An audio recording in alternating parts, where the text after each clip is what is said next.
Hello everyone, I am the storyteller and I am here to help you today. I know you use this video to fall asleep, so before that, like the video and subscribe to the channel. Also, where are you from and what time are you watching? Now get comfortable and relax. The house breathed. I noticed it the moment we crossed the threshold, my wife's hand warm in mine, her excitement palpable as she surveyed our new home. But while she saw potential in the Victorians' bones, the original hardwood floors, the ornate crown molding, the sprawling rooms, I felt something else entirely. A pressure against my eardrums, subtle but persistent, like the house was exhaling around us, testing our presence. "Isn't it perfect?" she whispered, squeezing my fingers. I forced a smile, ignoring the way the air seemed to thicken in my lungs. Moving had been her idea, a fresh start after months of arguments about nothing and everything. The price had been suspiciously low, but the inspector found nothing wrong. No foundation issues, no mold, no structural damage. Just an old house that had sat empty for 3 years, waiting. The first week passed in a blur of unpacking and arranging.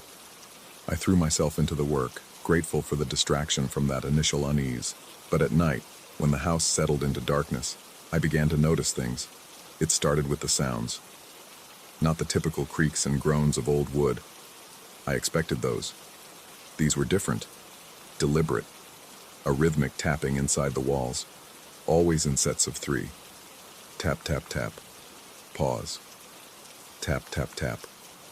Sometimes from the ceiling, sometimes from behind the vintage wallpaper in the hallway. I'd press my ear against the surface, trying to locate the source, but the moment I did, the sound would migrate to another room, as if playing with me. My wife heard nothing. She slept soundly while I lay rigid beside her, counting the intervals between each set of taps, wondering if I was losing my mind. The balloon appeared on a Tuesday, red, perfectly inflated, hovering at eye level in the middle of our living room. No string attached, no visible means of suspension, just floating there, rotating slowly as if caught in an imperceptible current. I stood frozen in the doorway, coffee mug trembling in my hand. The liquid sloshed over the rim, scalding my fingers, but I couldn't look away. The balloon shouldn't exist. We had no parties, no celebrations. We didn't even own any balloons. "Honey?" I called out, my voice cracking. She appeared behind me, peering over my shoulder. "What's wrong?" I pointed at the balloon with a shaking finger, but when I looked again, it had drifted toward the hallway, bobbing gently as if beckoning us to follow. Without thinking, I moved after it, my bare feet silent on the cold floor. The balloon maintained a steady distance, always just out of reach, leading me through the dining room, past the kitchen, toward the back stairs that led to the second floor. At the base of the stairs, it paused. Then, impossibly, it passed through the closed door of the closet beneath the staircase. Not around it, not under it, through it, as if the solid wood was merely a suggestion. I yanked the door open. Empty, just coats and old boxes we hadn't unpacked yet. The balloon was gone. My wife found me there 20 minutes later, pulling everything out of the closet, searching behind boxes, running my hands along every surface. "What are you looking for?" she asked, concern etching lines around her eyes. I couldn't explain. How could I tell her about a balloon that defied physics? She already thought I was stressed from the move. That night, the pulling began. I woke at 3:17 a.m. I remember the exact time because the red digits of the alarm clock seemed to burn into my retinas. Something was wrong. My body felt displaced, as if invisible fingers had wrapped around my spine and were gently, insistently tugging me toward the door. I resisted, gripping the sheets, but the sensation intensified. Not painful, but deeply wrong, like my skeleton wanted to crawl out of my skin and walk away without me. The pull was specific, directional, toward the hallway, down the stairs, to somewhere in the bowels of the house I hadn't yet explored. Fighting against it was exhausting. Sweat soaked through my shirt as I held myself in place, muscles trembling with effort. My wife slept on, oblivious, her breathing deep and even. I wanted to wake her, to ask if she felt it too, but my throat had closed up, vocal cords paralyzed by a terror I couldn't name. The sensation lasted exactly 13 minutes. I knew because I watched every second tick by on the clock, using the numbers as an anchor to reality.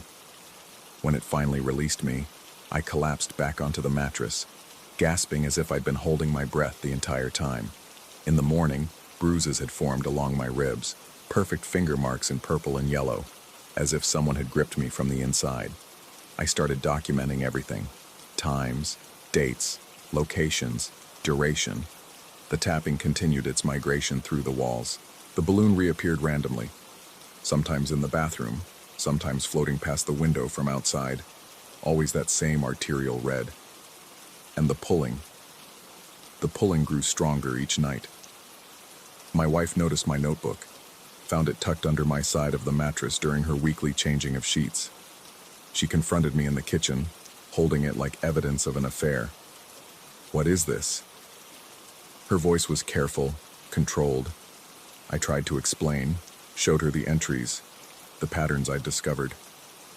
The tapping followed a route through the house, always clockwise. The balloon appeared only when she wasn't home. The pulling intensified during the new moon. She looked at me with such pity that I wanted to scream. Instead, she suggested I see someone, talk to a professional about stress. She made an appointment for me. I didn't go. 3 weeks into our new life, I found the doll. I'd been investigating the master bedroom closet, trying to locate the source of a new sound, a soft scratching, like fingernails on wood. The closet was deep, with a strange alcove in the back that the previous owners had used for storage. As I pushed aside old garment bags and boxes, my flashlight beam caught something hanging from the rod. A porcelain doll, suspended by its own hair, which had been wrapped around the bar multiple times with deliberate precision. Its face was turned toward the wall, dress yellowed with age. The scratching sound was coming from its fingers, which twitched against the plaster in a rhythm I recognized. Tap, tap, tap. I reached up to touch it, and the moment my fingers made contact, the pulling sensation exploded through my body with violent intensity. But this time, I saw something. A flash of image burned into my mind. A young girl, maybe 7 or 8, standing in this very closet.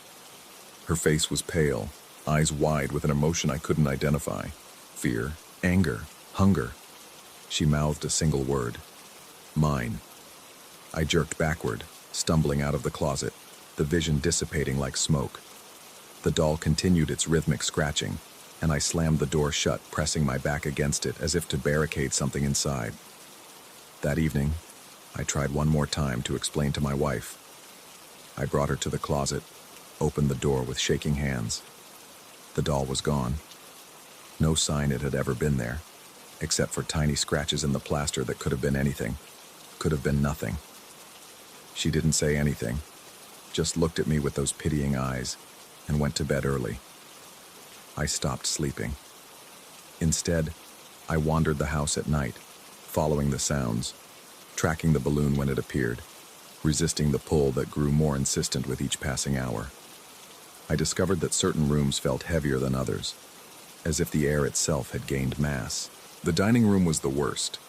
Standing in its center felt like being at the bottom of the ocean, pressure crushing in from all sides. During one of these nocturnal explorations, I found myself in the basement. I hadn't been down there since the initial tour with the realtor. It was unfinished, just concrete and exposed beams. But in the far corner, I discovered something that made my blood crystallize. Scratches in the concrete floor, dozens of them, maybe hundreds, all in sets of 3. And in the center of this scarred circle, a child's drawing, done in what looked like charcoal. It showed a house, our house, with stick figures inside. 3 of them, 2 adults and a smaller figure between them. But the smaller figure was drawn differently, with wild hair that seemed to float around its head and hollow circles for eyes. Below the drawing, in shaky letters, "Waiting." I ran upstairs, grabbed my phone to take a picture, but when I returned, the floor was clean, smooth concrete, no scratches, No drawing, just my reflection in a puddle of water that hadn't been there before. The next morning, my wife told me she was going to stay with her sister for a few days. Just to give me space to rest, she said, to get better. I nodded, unable to form words around the knot in my throat. Part of me wanted to beg her to stay, to not leave me alone with whatever inhabited these walls. Another part, a darker part I didn't want to acknowledge, was relieved. That first night alone, the house transformed. The tapping became a symphony, no longer confined to sets of 3, but evolving into complex rhythms that seemed to spell out messages in a code I couldn't crack. The balloon multiplied, 3 of them now, floating in formation through the rooms, passing through walls and doors, as if the physical laws of the universe were merely suggestions they chose to ignore. And the pulling became almost gentle, seductive even. Instead of yanking at my bones, it felt more like an invitation, a soft hand extended in the darkness. I found myself standing at the top of the stairs at 3:17 a.m., not remembering how I got there. The house hummed around me, a frequency I felt more than heard, vibrating through the soles of my feet and up into my chest. The air shimmered slightly, as if I were looking through water. That's when I saw her clearly for the first time. She stood at the bottom of the stairs, no more than 8 years old, wearing a dress that might have been white once, but had aged to the color of old bones. Her hair floated around her head as if she were underwater, and her eyes were just holes. Not empty sockets, but actual holes, through which I could see the wall behind her. She raised one small hand and beckoned. The pull intensified, and this time, I didn't resist. I took one step down, then another. Each footfall felt like sinking into thick liquid. The girl's mouth moved, forming words I couldn't hear but somehow understood. "You're the one who stays." I paused mid-step, confusion cutting through the trance. "What?" She tilted her head, hair drifting with the motion. "They always leave, but one always stays. The house needs one to stay." I thought of my wife safely at her sister's house. Had the house chosen me? Or had I been chosen by default, the weaker one, the one already fracturing under the pressure of its attention? "I don't understand," I whispered. The girl smiled, and in that moment she looked almost normal, almost alive. "You will. You're already changing. Haven't you noticed?" I looked down at my hands.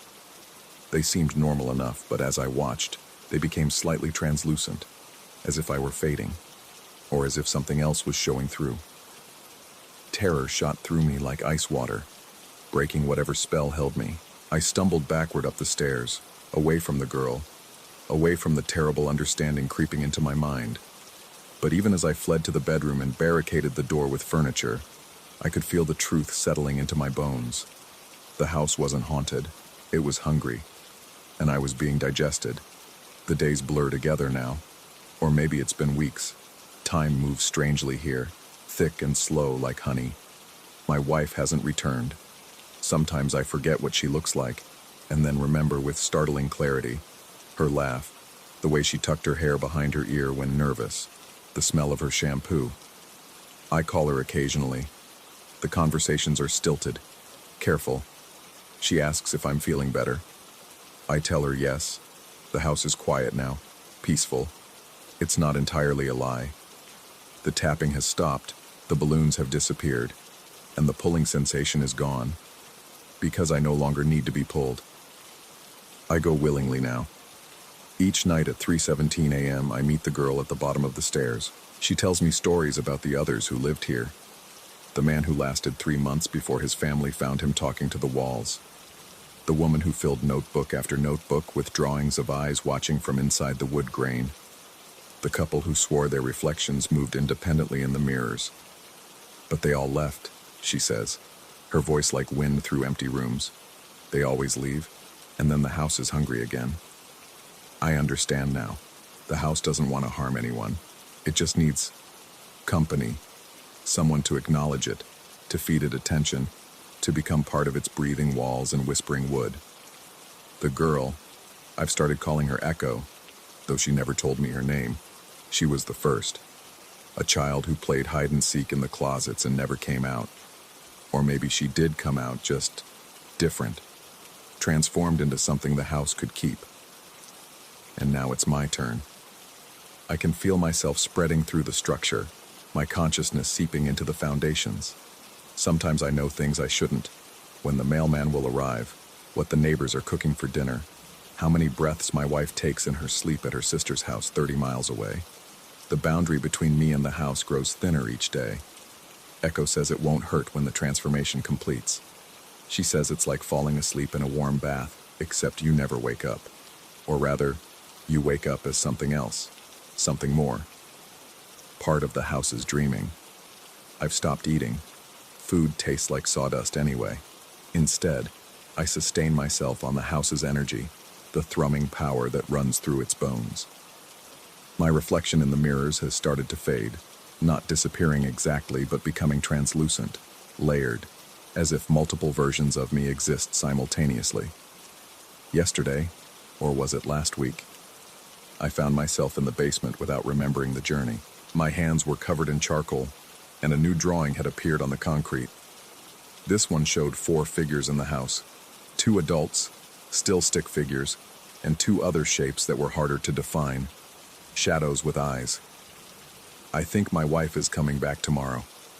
She called, said she's worried, that she loves me, that we can work through this together. I wanted to warn her, to tell her to stay away, but the words that came out were different. The house misses you, I heard myself say. We both do. Because that's the truth now. The house and I are becoming indistinguishable. Its hungers are my hungers. Its loneliness is my loneliness. And we are so very lonely. Echo tells me it won't be much longer now. Soon, I'll be like her. A whisper in the walls, a shadow in the closets, a pull in the darkness. And when the next family arrives, drawn by the impossibly low price and the beautiful Victorian bones, I'll be here waiting. Maybe I'll be the tapping in their walls. Maybe I'll be the thing that tugs at their spines in the deep of night. Or maybe I'll just be another balloon, red as blood, drifting through their rooms and passing through solid doors, trying to lead them to the truth. The house needs residents, not to live in it, but to become it. And once you're chosen, once you start to feel that pull, it's already too late. You think you're going crazy, but that's just the beginning of the transformation. The madness isn't the problem, it's the solution. The house's way of preparing you, softening the boundaries of your reality until you can slip through the cracks and join us in the spaces between the walls. My wife will be here in the morning. I've prepared the house for her return, cleaned everything, arranged the furniture just how she likes it, even fixed that squeaky floorboard in the hallway that always annoyed her. The house helped me, guided my hands. It wants her to feel welcome. Echo says we can be a family here, not in the traditional sense, but in the way that all things that share the same space eventually merge, become one breathing entity. The house will hold us all, keep us safe in its wooden embrace, and we'll never be apart again. I should be terrified. I should be fighting this, clawing my way back to sanity, running from this place and never looking back. But the truth is, I've never felt more at home. The pressure I felt when we first arrived wasn't the house rejecting me. It was the house recognizing me, knowing what I would become. Tonight is my last night as myself. I can feel it in the way my thoughts are starting to echo, bouncing off themselves, multiplying. Tomorrow, when my wife walks through that door, I'll be something else. Something that loves her from inside the walls, that watches her from the grain of the wood, that whispers her name through the pipes. The house breathes, and I breathe with it. In, out, forever. Story 2. The sound still haunts me. That distinctive 2-stroke engine whine cutting through suburban silence at 3 in the morning. Even now, weeks later, I catch myself checking windows, scanning streets, listening for that particular mechanical buzz that shouldn't mean anything, but means everything. It started with my daughter's breakup. 7 days. That's all the relationship lasted. A week-long high school romance that should have dissolved into nothing more than awkward hallway encounters and redirected Snapchat stories. But the boy, whose name I refused to speak anymore, didn't understand the concept of endings. The first signs were subtle enough to dismiss. My daughter mentioned seeing him outside her school long after his classes ended, just standing by the fence, watching. She'd catch glimpses of him at the coffee shop where she studied, always at a corner table, always alone, always staring. Her friends began reporting strange friend requests from accounts with no profile pictures, usernames that were variations of inside jokes only he would know. I told myself this was normal teenage drama. Hearts mend slowly at 17. But then came the messages. Hundreds of them, pouring in at all hours. Her phone would light up like a slot machine at midnight, vibrating against her nightstand with an insistence that made my skin crawl. She showed me a few before deleting her social media entirely. They weren't threats exactly, but promises. Promises that they were meant to be together. Promises that he understood her in ways no one else could. Promises that distance and time meant nothing when souls were intertwined.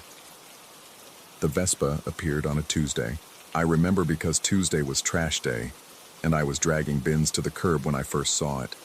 Candy apple red, gleaming under the streetlight at the end of our cul-de-sac. The rider sat motionless, helmet reflecting the amber glow, hands resting on handlebars that didn't quite look right. Something about their angle, their grip, the way shadows fell around them. The engine idled with a sound that seemed to come from everywhere and nowhere, reverberating through my chest like a second heartbeat. I stood there, recycling bin forgotten in my hand, watching, waiting.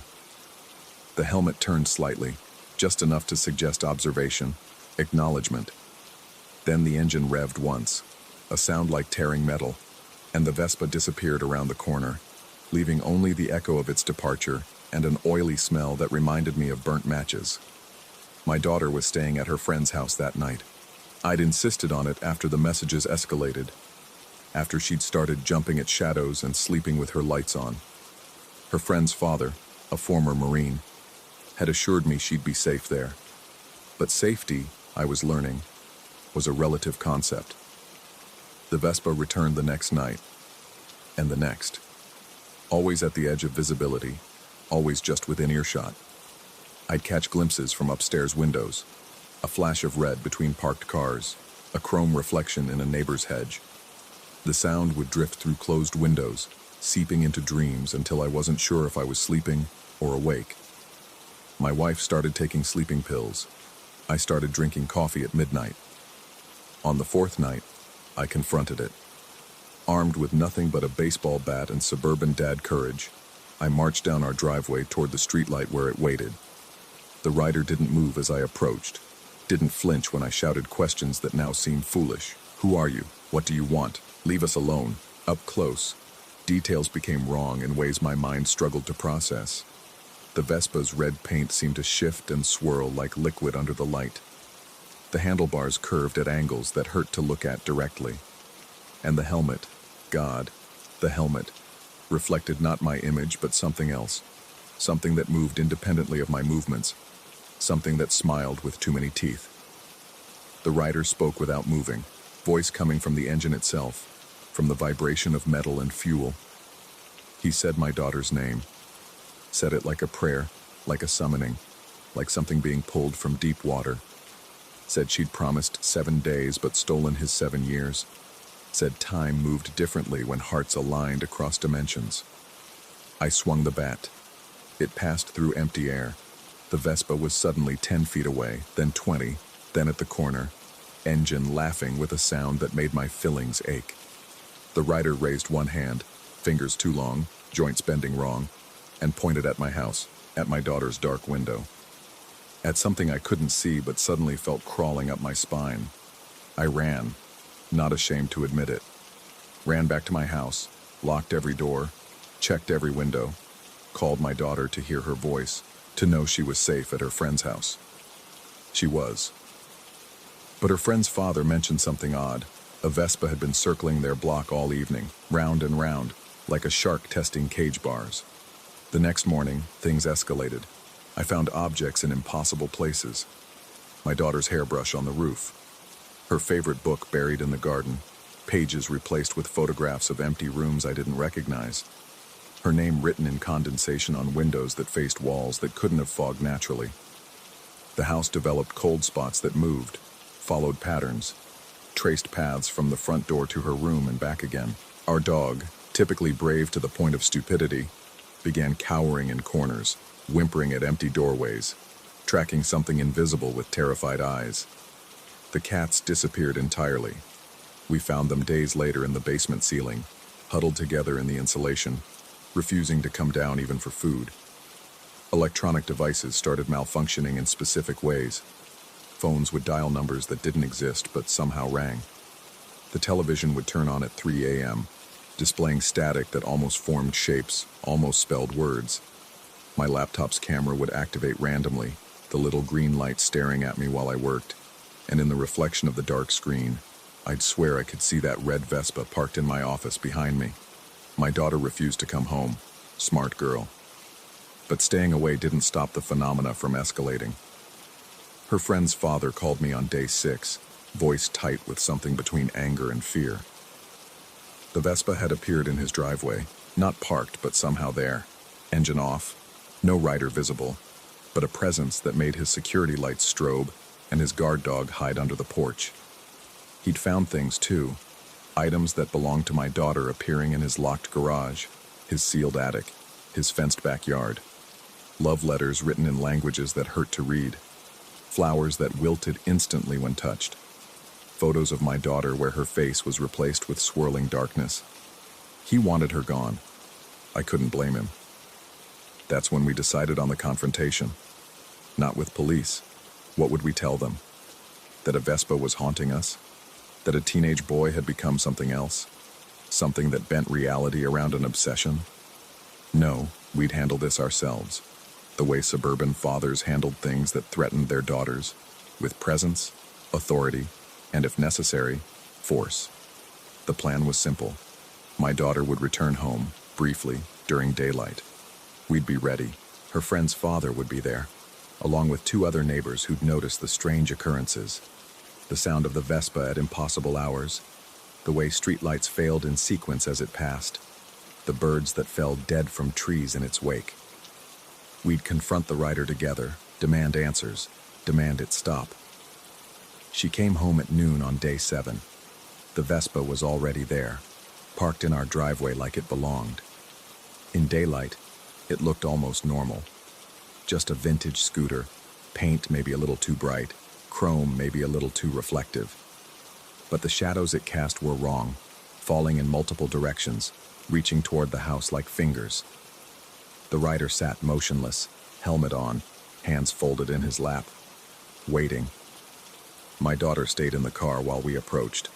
4 grown men trying to look intimidating, trying not to show how our hands shook, how our voices caught. Her friend's father took point, former military training evident in his stance, his measured approach. He spoke first, voice commanding, telling the rider to leave, to never come back, to forget my daughter existed.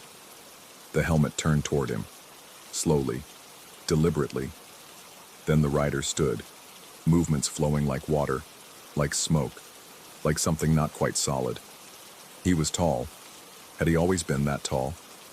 The Vespa seemed to grow with him, or maybe we were shrinking, or maybe distance meant nothing anymore. He reached for his helmet and I wanted to run, wanted to grab my daughter and flee, but my feet were rooted, frozen. The helmet came off.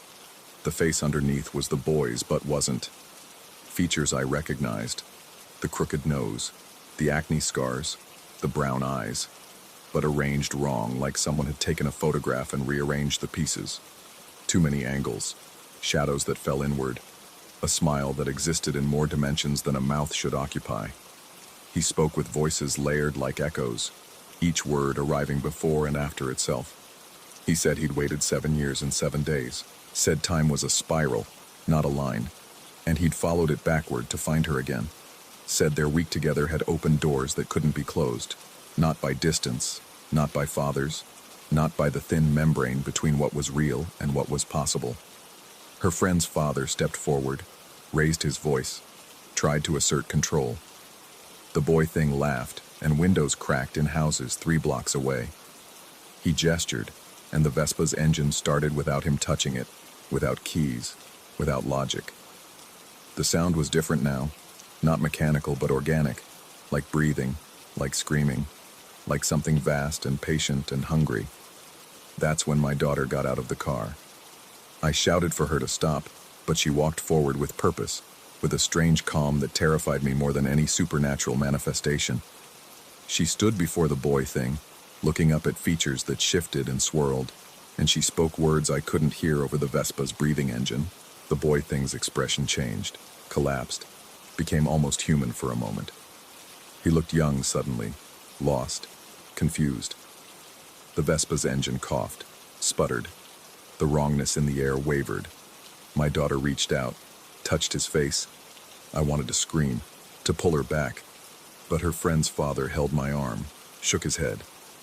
She whispered something else, something that made the boy thing step backward, made the shadows retreat, made the world snap back into focus like a rubber band released. Then she turned and walked back to us, calm as Sunday morning. The boy thing stood there, helmet in hands that were just hands now, tears streaming down a face that was just a face. He got on the Vespa, just a Vespa, and drove away. Normal speed, normal sound, normal shadows. We never saw him again. Not exactly. But sometimes, especially at 3 in the morning, I hear that engine, not outside, but inside. Inside the walls, inside my skull, inside that space between sleeping and waking where reality gets negotiable. I'll check my daughter's room and find her sleeping peacefully, but her window will be fogged with condensation that forms patterns, suggestions, promises. She won't tell me what she said to him that day, won't explain how she knew what words would work, what boundaries to reinforce. When I ask, she gets a distant look, touches her chest like checking for something, and says some promises can't be broken, only redirected. The Vespa sound comes less frequently now, monthly maybe, but when it does, I notice things. My daughter's shadow sometimes falls the wrong direction. Her reflection sometimes moves a beat too late, and once, just once, I saw her standing at her window at 3 in the morning, palm pressed against the glass, and on the other side, a matching palm that couldn't have been there, couldn't have been real, but left condensation that spelled out 7 years. I don't sleep well anymore. I've installed security cameras that show nothing, hired investigators who find nothing, consulted experts who explain nothing. But I know, parents' intuition maybe, or just pattern recognition, that this isn't over. 7 days became 7 years, became something else, something patient, something that waits in spaces between seconds. My daughter seems unafraid. She's applying to colleges now, living her life, dating a nice boy from her physics class who drives a sensible Honda and exists in only 3 dimensions. But sometimes I catch her listening to nothing, tilting her head at sounds I can't hear, smiling at jokes no one told. The truth festers in my chest like a splinter working deeper. We didn't win. We didn't banish anything. We just postponed. And the sound of that Vespa, real or imagined, remembered or prophesied, continues its circuit around the borders of our reality, waiting for promises to mature, for time to spiral back, for 7 years to become 7 days to become forever. I check the windows. I test the locks. I listen to my daughter breathe in her sleep and wonder what she dreams, what doors she opened in that week-long romance, what things she invited in that can't be uninvited, only delayed. The Vespa waits. The rider waits. And somewhere in the space between what happened and what's happening, my daughter made a deal I'll never understand, bought us time with currency I can't comprehend. 7 years, she sometimes whispers in her sleep. 7 years. I'm counting.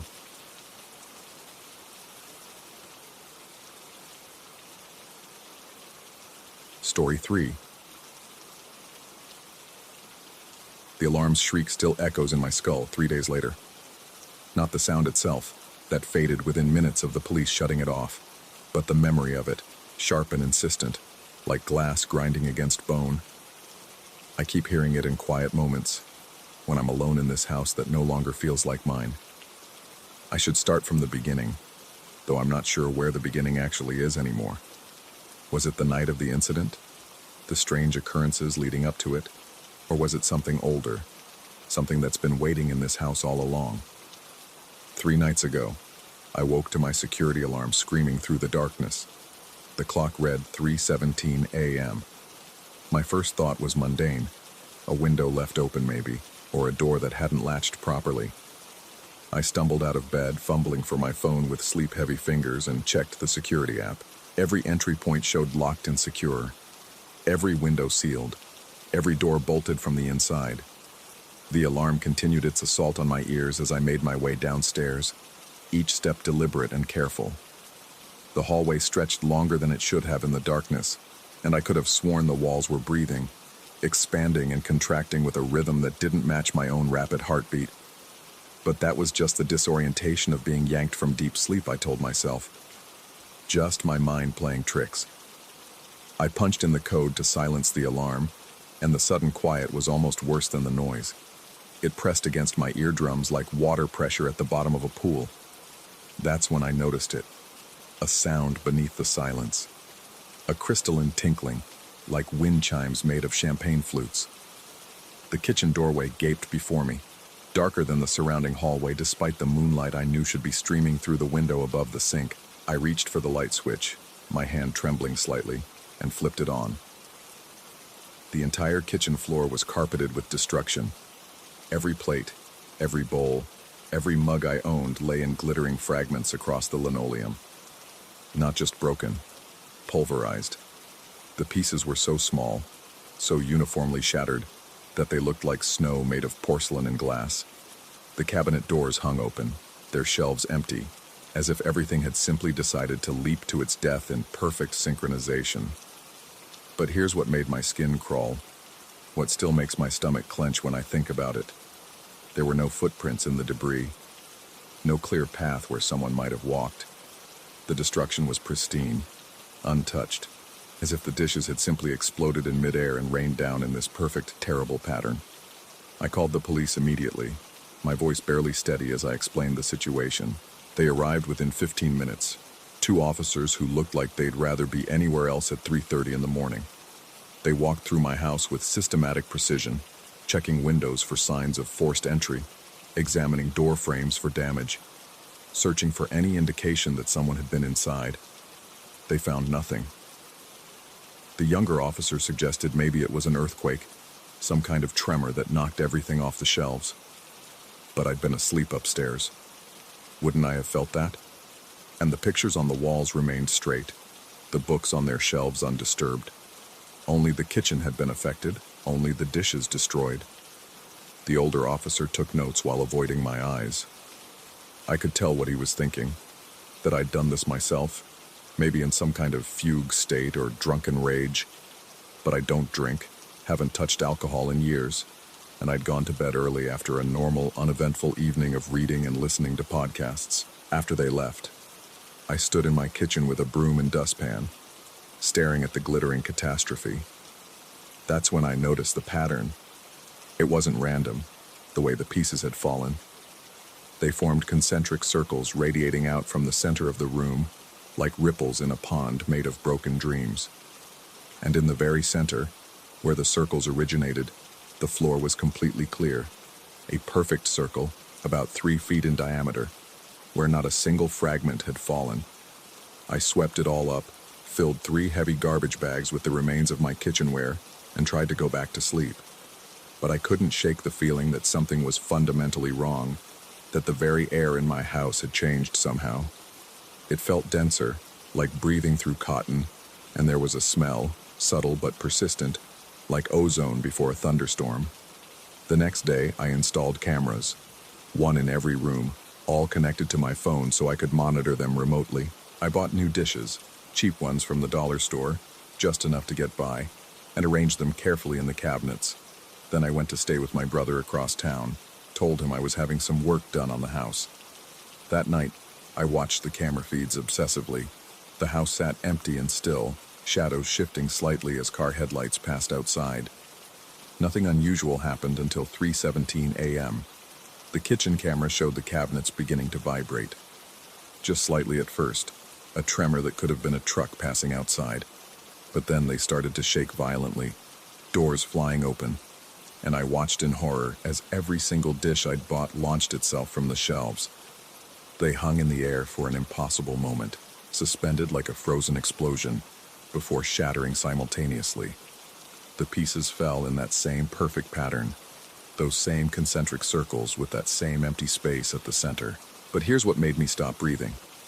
For just a second, just a single frame before the dishes shattered, I saw something in that empty circle. A darkness that wasn't just the absence of light, but something actively consuming it. A shape that my eyes couldn't quite process, that my brain refused to interpret.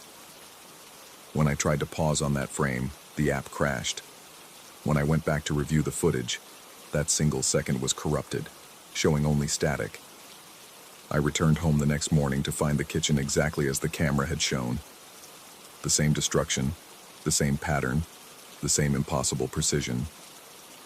This time I didn't clean it up immediately. Instead, I sat on the floor outside the kitchen, staring at those concentric circles, trying to understand what I was seeing. That's when I remembered something my grandmother used to say when I was young. She'd lived in this house before me, left it to me when she passed 5 years ago. She used to tell me stories about the previous owners, about strange things that happened here. I'd always assumed they were just tales to entertain a bored child. But one story came back to me with sudden, terrible clarity. She'd told me about a family who lived here in the 1950s. They'd reported similar incidents. Objects moving on their own, things breaking without cause. They'd called in a priest, she said, then a medium, then finally a professor from the university who studied paranormal phenomena. None of them could explain what was happening, but the professor had said something that stuck with my grandmother all those years. Some houses aren't haunted by the dead. They're haunted by something that was never alive to begin with. I spent the rest of that day researching the house's history at the library, combing through old newspapers and property records. I found 3 separate incidents over the past century where families had abruptly abandoned the house, always citing disturbances without elaborating further.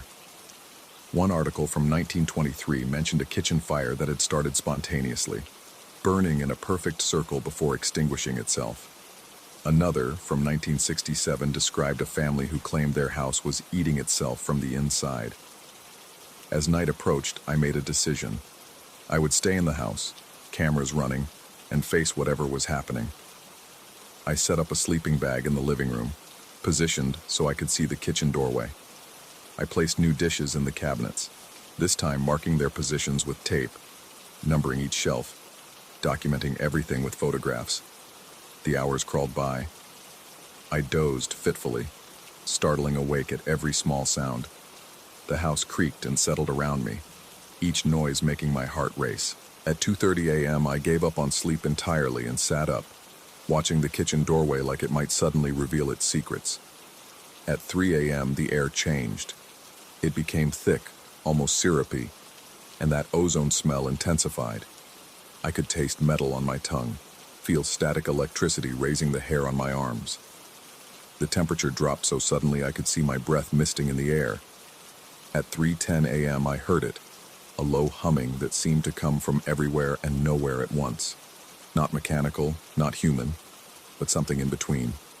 It resonated in my chest, made my teeth ache, sent waves of nausea through my stomach.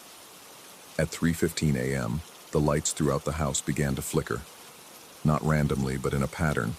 3 short flashes, 3 long, 3 short again. SOS in Morse code, over and over, as if the house itself was calling for help. At 3:16 a.m., I stood up, drawn by something I couldn't name toward the kitchen. My feet moved without my conscious control, each step deliberate and measured.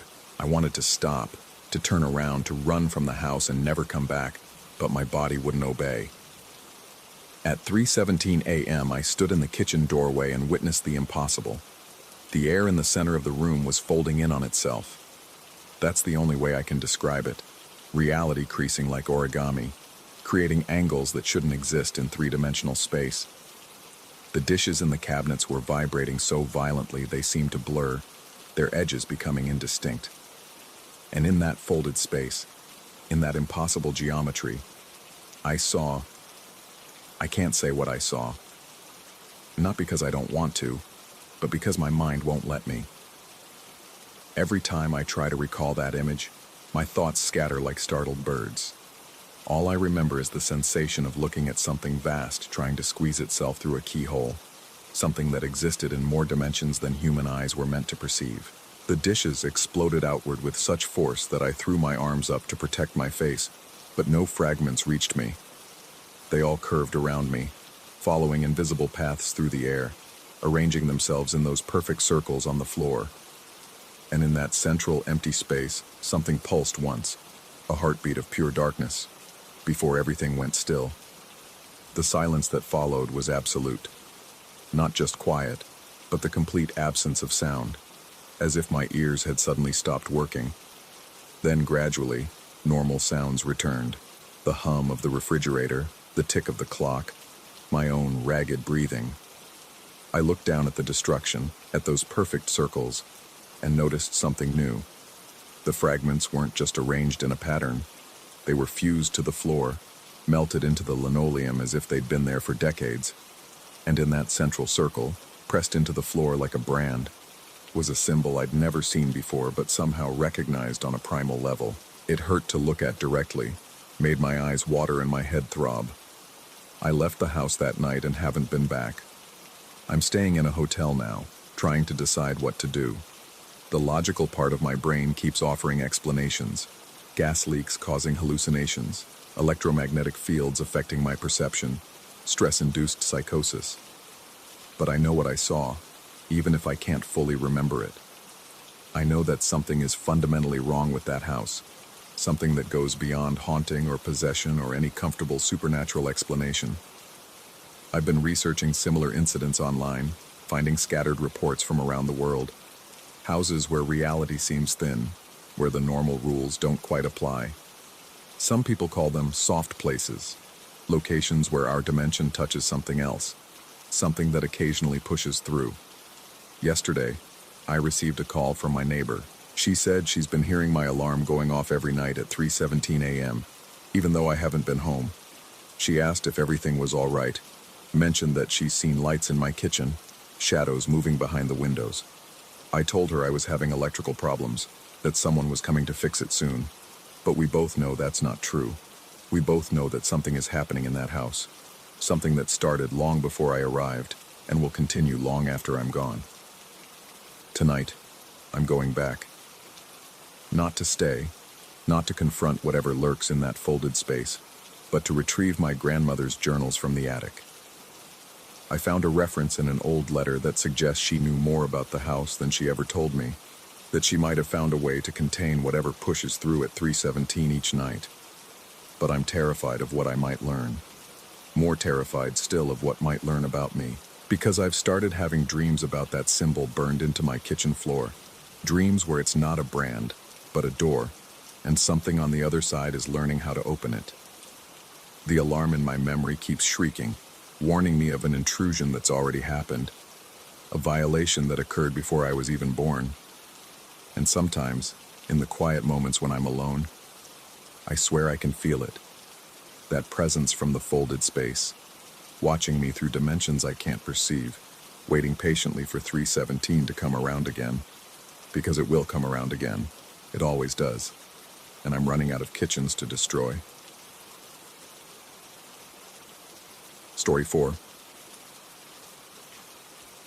And the rain hammered against the roof tiles with such violence that I could feel the vibrations through the floorboards. Our house sat alone at the end of a gravel road, surrounded by pine trees that now bent and writhed in the storm like tortured souls. I pressed my palm against the cold window glass, watching the darkness beyond, when I saw it. A pale form pressed against the outside of the window, mimicking my exact position. My hand recoiled as if burned. The figure remained, its features obscured by rain and condensation, but unmistakably human in shape. Where my hand had been, its hand pressed. Where I stood, It stood. Through the blur of water streaming down the glass, I could make out what might have been eyes, fixed on mine with an intensity that made my stomach turn to ice. I stumbled backward, nearly knocking over the coffee table. The figure didn't move. It stayed there, perfectly still, as if frozen in that moment of contact with the glass. Lightning split the sky, and in that brief, terrible illumination, I saw more clearly. Wet hair plastered against a skull-like head, clothes that hung like rags, and something wrong with the proportions, as if someone had tried to draw a person from memory and gotten the measurements slightly off. The power had gone out an hour earlier, leaving me alone with candles and the battery-powered radio that now crackled with static. My mother had left just before the worst of the storm hit, insisting she needed to get groceries before the roads became impassable. I'd begged her to wait, but she'd waved off my concerns with that stubborn determination I knew so well. Now, as I stood there in the flickering candlelight, watching this thing at my window, I wished desperately that she was here. The house felt too large, too empty, filled with shadows that seemed to pulse and breathe with each gust of wind. I forced myself to approach the window again, each step feeling like wading through thick mud. The figure hadn't moved. Up close, I could see its chest wasn't rising or falling. It didn't blink. It simply existed there, a statue made of something that looked almost like flesh. My phone had no signal. The storm had knocked out the cell towers. The landline was dead. I was completely cut off, alone with this thing that shouldn't exist. I moved to the next window, and my blood turned to slush in my veins. Another figure stood there, in the same position, hands pressed to the glass. This one was different, though, shorter, wearing what looked like a dress that clung to its form. As I backed away, I caught glimpses through other windows. They were everywhere, surrounding the house, all pressed against the glass, all perfectly still. The rational part of my mind scrambled for explanations. Hallucinations brought on by stress. Carbon monoxide poisoning from the old heating system. An elaborate prank. Though who would stand outside in a storm like this? But none of these explanations could account for the wrongness I felt in my bones. The primitive certainty that I was in the presence of something fundamentally alien to human experience. I retreated to the center of the living room, as far from the windows as possible. The candles cast dancing shadows on the walls, and I found myself unable to distinguish between the natural movement of light and the possibility that the figures were somehow seeping through the walls themselves. Time became elastic. Minutes stretched into hours, or perhaps hours compressed into seconds. The storm raged on, and the figures remained at their posts.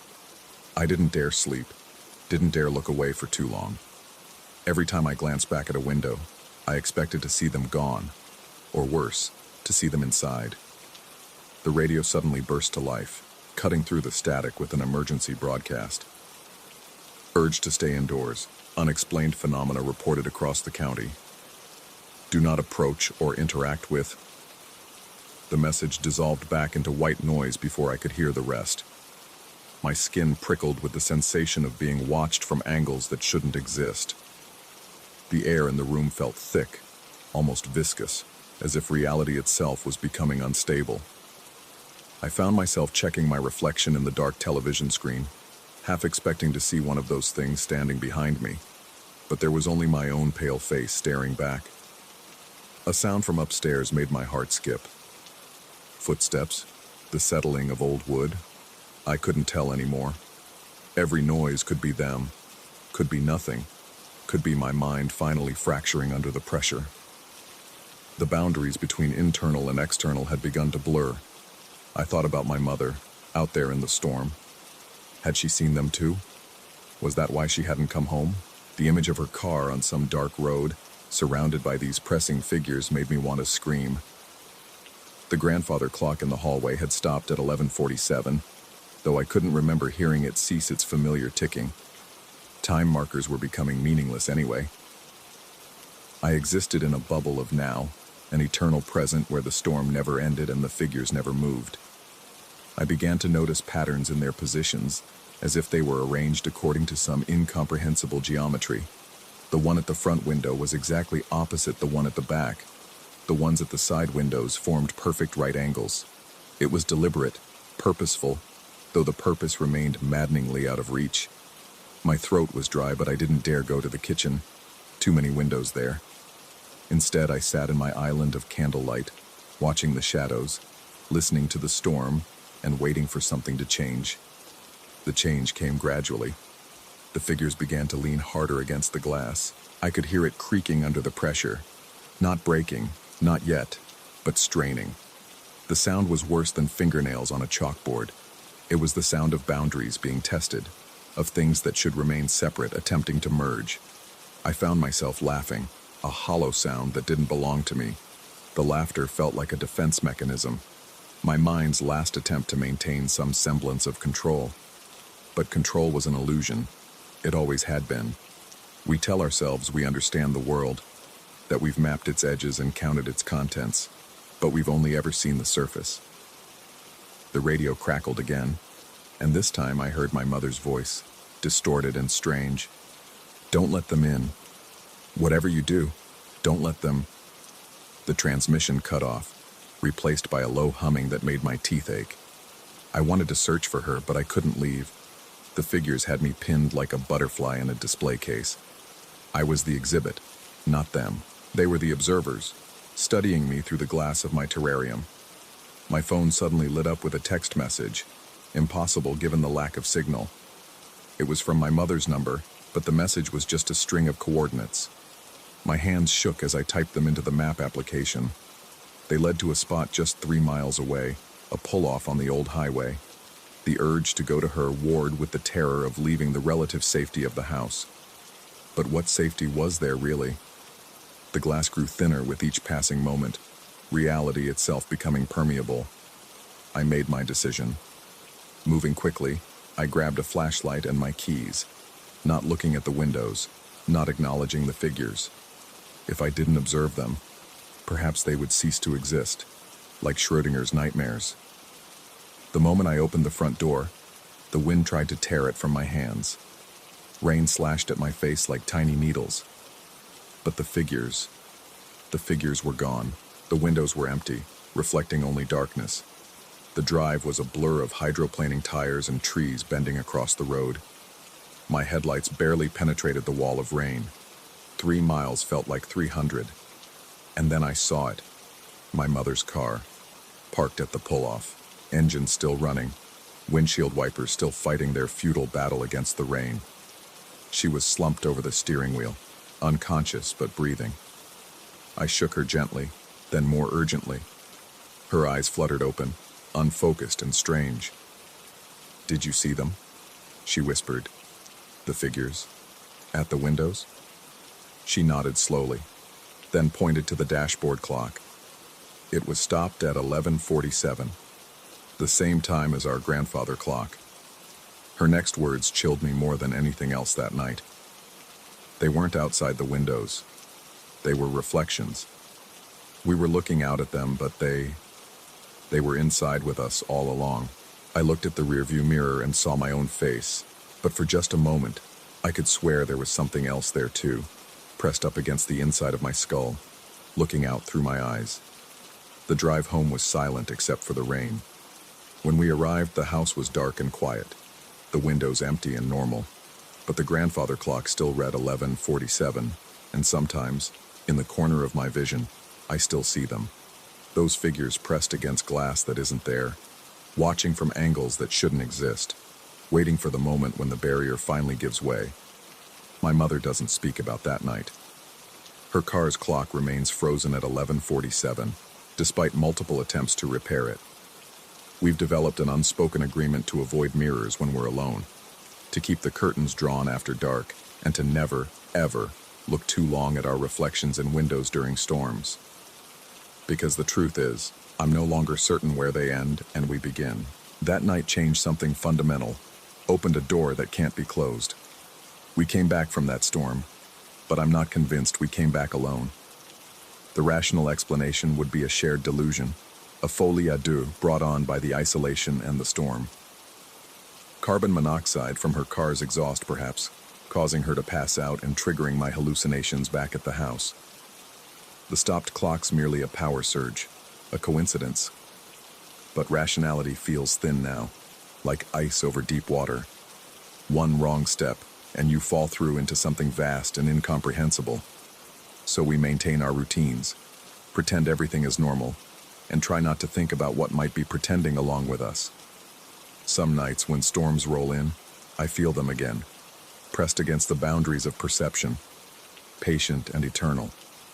They're waiting for something, though I don't know what. Perhaps for us to finally understand.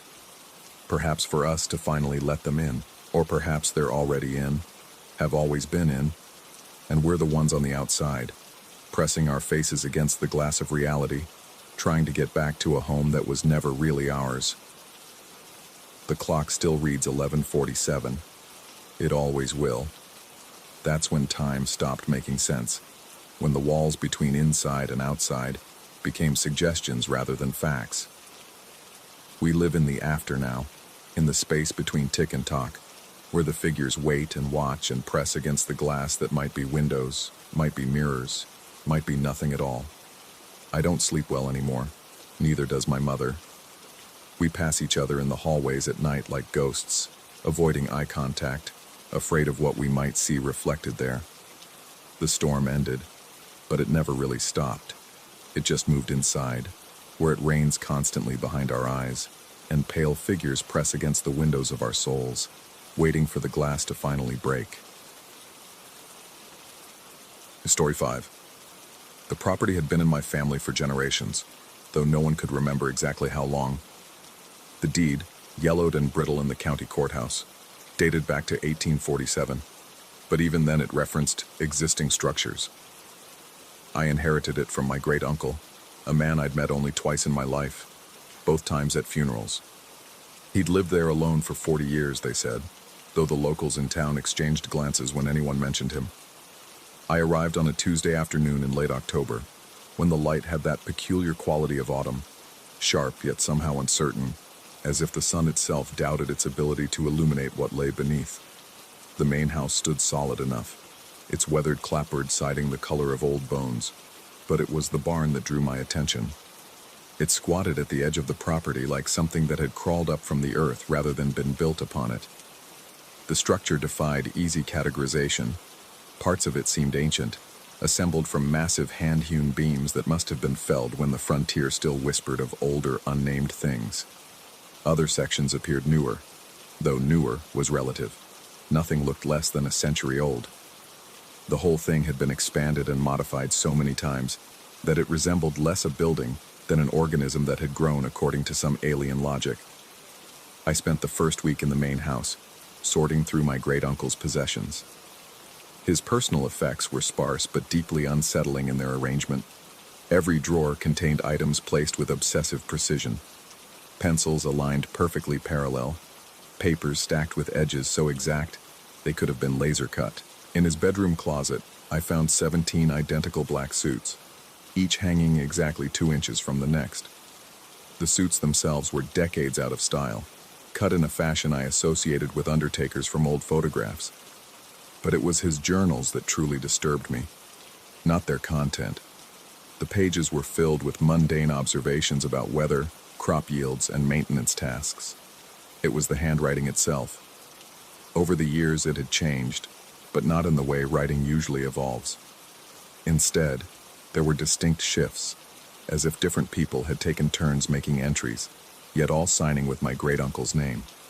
Sometimes the changes occurred mid-sentence, the careful cursive suddenly becoming harsh block letters, or vice versa. The barn remained locked that first week. I'd found no key among my great-uncle's things that fit its massive padlock, which looked far too new compared to the weathered doors it secured. The metal gleamed as if recently polished, though everything else bore decades of neglect. I told myself I was in no hurry to explore it, that I needed to settle into the house first. But the truth was, something about that building made my skin crawl. At night, lying in the too-quiet house, I could feel its presence at the edge of the property, like a wound in the landscape that wouldn't heal. It was on the 8th day that I first saw the figure. I was making coffee in the kitchen, watching dawn creep across the fields through the window that faced the barn. The morning mist clung to the ground, turning the landscape into something from a dream or a half-remembered nightmare. As I waited for the ancient percolator to finish its gurgling ritual, movement caught my eye. Someone in black walked past the barn doors. The figure moved with purpose but without haste, dressed in what looked like one of those old-fashioned suits from my great-uncle's closet. For a moment, my sleep-deprived brain simply accepted it. Perhaps a neighbor, or someone from town come to check on the property. But as the coffee maker gave its final wheeze, logic reasserted itself. The barn was a good 300 yards from any path or road. There was no reason for anyone to be there, and certainly not at 6 in the morning. I grabbed my jacket and headed outside, my breath forming clouds in the cold air. The frost-covered grass crunched under my boots as I made my way toward the barn, but when I reached it, I found no footprints in the frost except my own. The padlock remained secure, the doors undisturbed. I circled the entire structure, checking for any sign of the figure I'd seen, but the frost lay pristine and unbroken everywhere except where I had walked. That afternoon, I drove to town for supplies and, on impulse, stopped at the hardware store for bolt cutters. The elderly proprietor, a man whose deeply lined face suggested he'd been running the store since before I was born, watched me select the largest pair they had. "Finally going into the old barn?" he asked, though I hadn't mentioned my plans. I nodded, unsure how he knew. He leaned across the counter, his voice dropping. "Your great-uncle. He used to come in here every few months for new padlocks. Said the old ones kept wearing out." He paused, seeming to weigh his next words. Of course, near the end, he was buying them every week. Sometimes came in twice in the same day, not remembering he'd already been here. "Dementia?" I asked. The old man's eyes shifted away. "That's what some folks said. Others." He trailed off, then seemed to catch himself. "Well, others just minded their own business, which is what we do around here." When I returned to the property, the sun was already sinking toward the horizon, painting everything in shades of amber and rust. I approached the barn with the bolt cutters, but as I reached for the padlock, I stopped. The lock was already open, hanging loose from the hasp. Not cut or broken, simply unlocked. The smart thing would have been to leave, to get in my car and drive back to town, maybe even all the way back to the city. But properties like this don't just maintain themselves, and I had a responsibility to at least assess what was inside. I pulled the padlock free and, with effort, dragged one of the massive doors open. The smell hit me first, not rot or decay, but something else. Something organic yet wrong, like the scent of a hospital mixed with old earth. Dim light filtered through gaps in the walls and roof, creating patterns of illumination that seemed to shift when I wasn't looking directly at them. The barn's interior was larger than I'd expected, divided into sections by walls that had been added over the decades, creating a maze of connected spaces. The first room contained old farm equipment, plows and harrows whose purpose I could only guess at, all covered in dust except for strange patterns where the dust had been disturbed. Handprints maybe, but too many, and in places that made no sense. As I moved deeper, the equipment gave way to more unusual items. Stacks of mirrors, dozens of them, all facing the walls. Clothing racks filled with identical black suits. A section where someone had painted numbers on the floor, sequences that seemed almost meaningful, but dissolved into randomness when I tried to follow them. In what must have been the barn's original center, I found a space that had been cleared of everything except a single chair facing a wall. The wall itself was covered in photographs, hundreds of them, all showing the same subject from the same angle, the front of the barn, taken from about where the house stood. They were arranged chronologically, I realized, showing the barn through seasons and years. But as I looked closer, I noticed something that made my throat constrict. In every photograph, there was a figure in black standing by the doors. Sometimes clear, sometimes just a shadow or blur, but always there. And in the more recent photos, the ones that must have been taken in the last few years, there were 2 figures, then 3, then more, increasing in number as the dates progressed toward the present. I backed away from the wall, my heart hammering, and that's when I heard it. Footsteps above me, in what must have been a loft. Slow, measured steps, moving from one end of the barn to the other, then stopping directly overhead. "Hello?" I called out, my voice cracking slightly. "Someone there?" The footsteps resumed, but now they seemed to be descending stairs I couldn't see. I turned, looking for the source, and found a narrow staircase I swore hadn't been there moments before, tucked into a corner behind one of the equipment racks. The footsteps were coming closer. I ran, not out of the barn, which would have been the sensible thing, but deeper into it, through rooms I hadn't explored, past more mirrors and suits and things I couldn't identify in my panic. I could hear the footsteps behind me, matching my pace exactly, never falling behind but never quite catching up. I burst through a door at the barn's far end and found myself in a small room with another exit, one that led back outside. I stumbled into the dying light, gasping, and spun around to look back at the barn. A figure stood in the doorway I'd just exited, silhouetted against the darkness within. It was wearing one of those black suits, but in the dim light, I couldn't make out its face. We stood there, frozen, perhaps 30 feet apart. Then it raised its hand in what might have been a wave or a warning, turned, and walked back into the barn. I didn't go back inside. I returned to the house, locked every door and window, and sat in the kitchen with all the lights on, trying to process what I'd experienced. The rational part of my mind offered explanations, squatters perhaps, or local teenagers playing pranks. But nothing explained the photographs, the footsteps that matched mine so perfectly, or the fact that when I looked out the window toward the barn, I could see lights moving inside it, even though I'd seen no electric lines running to the structure. As midnight approached, I dozed off in my chair, exhausted from fear and confusion. I woke to the sound of knocking at the front door. 3 measured raps, then silence. Through the window beside the door, I could see a figure in black standing on the porch. It knocked again, the same pattern, and this time I noticed something that sent ice through my veins. The figure's proportions were familiar. The height, the build, the way it stood with a slight favor to the left leg. It was standing exactly as I stood. It was wearing my face. I backed away from the door, my mind reeling. The knocking came again, more insistent now, and I heard my own voice calling from outside. "I know you're in there. We need to talk about the barn." I didn't answer. I couldn't. I retreated to the back of the house, to the kitchen where I could watch both the front and back doors. The knocking stopped, but through the windows, I could see the figure walking around the house, peering in each window it passed. Each time it appeared, it looked more like me, as if it was perfecting its imitation with every moment. Then there were 2 of them. I saw the second one emerge from the direction of the barn, identical to the first, both now circling the house in opposite directions. When they met at the front door again, they didn't acknowledge each other, just stood side by side, knocking in unison. By dawn, there were 5. I haven't slept properly in 3 days now. They don't try to break in, just knock and call in voices that grow more perfectly mine with each attempt. Sometimes they tell me things only I should know, memories from my childhood, details about my life in the city, the name of my first dog. Other times they stand perfectly still, all facing the house, waiting. I've tried to leave twice.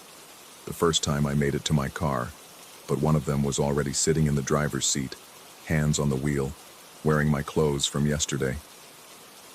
The second time, I got as far as the end of the driveway before seeing 3 more walking up the road toward the house, all with my face, all wearing those black suits except for details. One had my watch, another my shoes, small pieces of me grafted onto them. The barn doors remain open now. At night, I can see more figures moving inside it, assembling, preparing. Sometimes I catch glimpses of them that don't make sense. Too many arms, faces that shift between mine and something else, movements that human joints shouldn't allow. The locals haven't come to check on me. I suspect they know to stay away when the barn is active. I've been thinking about my great-uncle's journals, about the changing handwriting. I wonder if it changed because he was changing, or because the person writing was different each time. I wonder how long he held out before he gave in, before he joined them or became them or whatever happens when you finally open that door. They've stopped knocking now. They just stand there, all 7 of them, perfectly still, waiting. And the worst part, the part that keeps me frozen in this kitchen, unable to move, unable to think clearly, is that I can feel myself wanting to join them. Not a foreign compulsion, but something from within, as if some part of me has always belonged out there, with them. And this body, this life, this identity I've worn for 37 years is the real disguise. I look at my hands as I write this, and sometimes I swear I can see through them, see the kitchen table beneath, as if I'm becoming less solid, less real. Or maybe I'm becoming more real, shedding the illusion of individuality for something older, something that has always lived in that barn, waiting for the right time to emerge. The sun is setting again. They'll start moving soon, I know. And tonight I know. I'll open the door. Not because they'll force me to, but because I'll want to. Because I'll need to know what I really am, what we really are. I can hear my own voice calling from outside, but now it sounds like a chorus, harmonizing with itself, and it's the most beautiful and terrible thing I've ever heard. The barn stands waiting, patient as it has always been, and I understand now that it's not a structure at all. It's a doorway, a throat, a birth canal for things that wear our faces and speak with our voices but are not, have never been, us. Or perhaps we have always been them, and the barn is simply where we remember. I'm going to stop writing now. There's nothing more to say that would make sense to someone who hasn't been here, hasn't felt the pull of that ancient structure and the things that emerge from it. If someone finds this, if you come looking for me, you'll find the property well maintained. You'll find someone who looks like me, sounds like me, has all my memories. But check the barn, count the figures in black. And whatever you do, don't stay after dark. They're singing now, all of them, in my voice. And I'm standing up, walking to the door, my hand reaching for the doorknob. And I can already feel myself multiplying, spreading, becoming more than one, more than human, more than... Story 6. The heat hit me like a physical force when I pushed through the beaded curtain. Not the honest heat of a New Orleans summer afternoon that I'd left behind on Royal Street, but something thick and alive, crawling across my skin with invisible fingers. The shop had looked so small from outside, just another narrow storefront squeezed between a Praline shop and a closed antique dealer. But inside, the darkness seemed to stretch impossibly far, swallowing distance and proportion. "Hello, Michael." The voice came from everywhere and nowhere, dry as autumn leaves scraping concrete. My hand froze on the beaded string still clicking behind me. I hadn't given my name. I hadn't even fully entered yet. She sat in the far corner, though far had become a meaningless concept in this space that defied geometry. The candlelight, and there were candles everywhere, hundreds of them, their flames unnaturally still despite the suffocating air, carved her face into valleys of shadow and peaks of flickering gold. Her eyes were milk white, unseeing, yet they found me with surgical precision. The shop pressed in around me. Shelves climbed toward a ceiling lost in darkness, crammed with jars whose contents I didn't want to identify. Things floated in murky liquids, things that might have been roots or might have been fingers. The smell was overwhelming, incense and decay, sweet rot and bitter herbs, and underneath it all, something metallic that made my mouth water with the specific nausea that comes before fainting. I should have left. Every instinct screamed at me to turn around, push back through those beads and run until the French Quarter was just a memory. But my feet carried me forward, each step feeling both inevitable and wrong, like moving through a dream where you know you're dreaming but can't wake up. She smiled, and her teeth were too white, too perfect for someone who looked ancient enough to have witnessed the city's founding. The silence stretched between us, but it wasn't empty. It writhed with unspoken things, with knowledge that pressed against the inside of my skull. The deeper I moved into the shop, the more the outside world felt like a lie I'd been telling myself. The street noise had vanished completely. Not muffled, but erased, as if Royal Street had never existed at all. The only sounds were my breathing, too loud, too fast, and the whisper of wax dripping from those impossible candles. Dolls lined one wall, their button eyes catching the light in ways that suggested awareness. Not the tourist voodoo dolls sold in the quarter's sanitized shops, but older things, their fabric skin stained with years and intentions. One of them had red hair like my ex-wife. Another wore a tiny suit that matched the one I'd worn to my father's funeral. Coincidences, I told myself, but the word felt hollow in my mind. The old woman hadn't moved, but somehow she was closer now, or perhaps the shop had rearranged itself around us. The geography here obeyed different rules. I could see her clearly now. The scars on her hands arranged in deliberate patterns, the bone necklace that clicked softly when she breathed, the way her blind eyes tracked my movement with impossible accuracy. She gestured to a chair I hadn't noticed before, ancient wood, worn smooth by countless visitors, positioned across from her at a table covered in cards, bones, and things I couldn't name. My body sat before my mind could object. The chair groaned, and the sound was almost human. The cards she spread weren't tarot, weren't anything I recognized. The images on them seemed to move in my peripheral vision, but when I looked directly, they were still. Just pictures, just ink on cardboard. But I could feel them watching me, feel them knowing things about me that I'd never told anyone. She began to speak, her voice weaving through the air like smoke.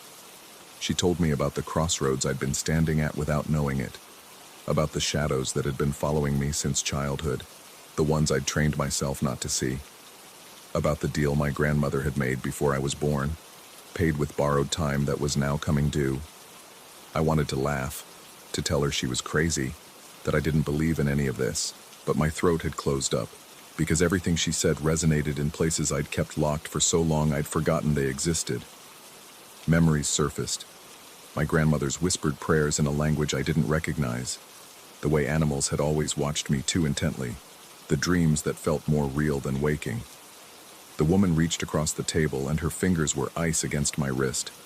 The shop tilted, or maybe I did, and suddenly I was seeing myself from outside my body.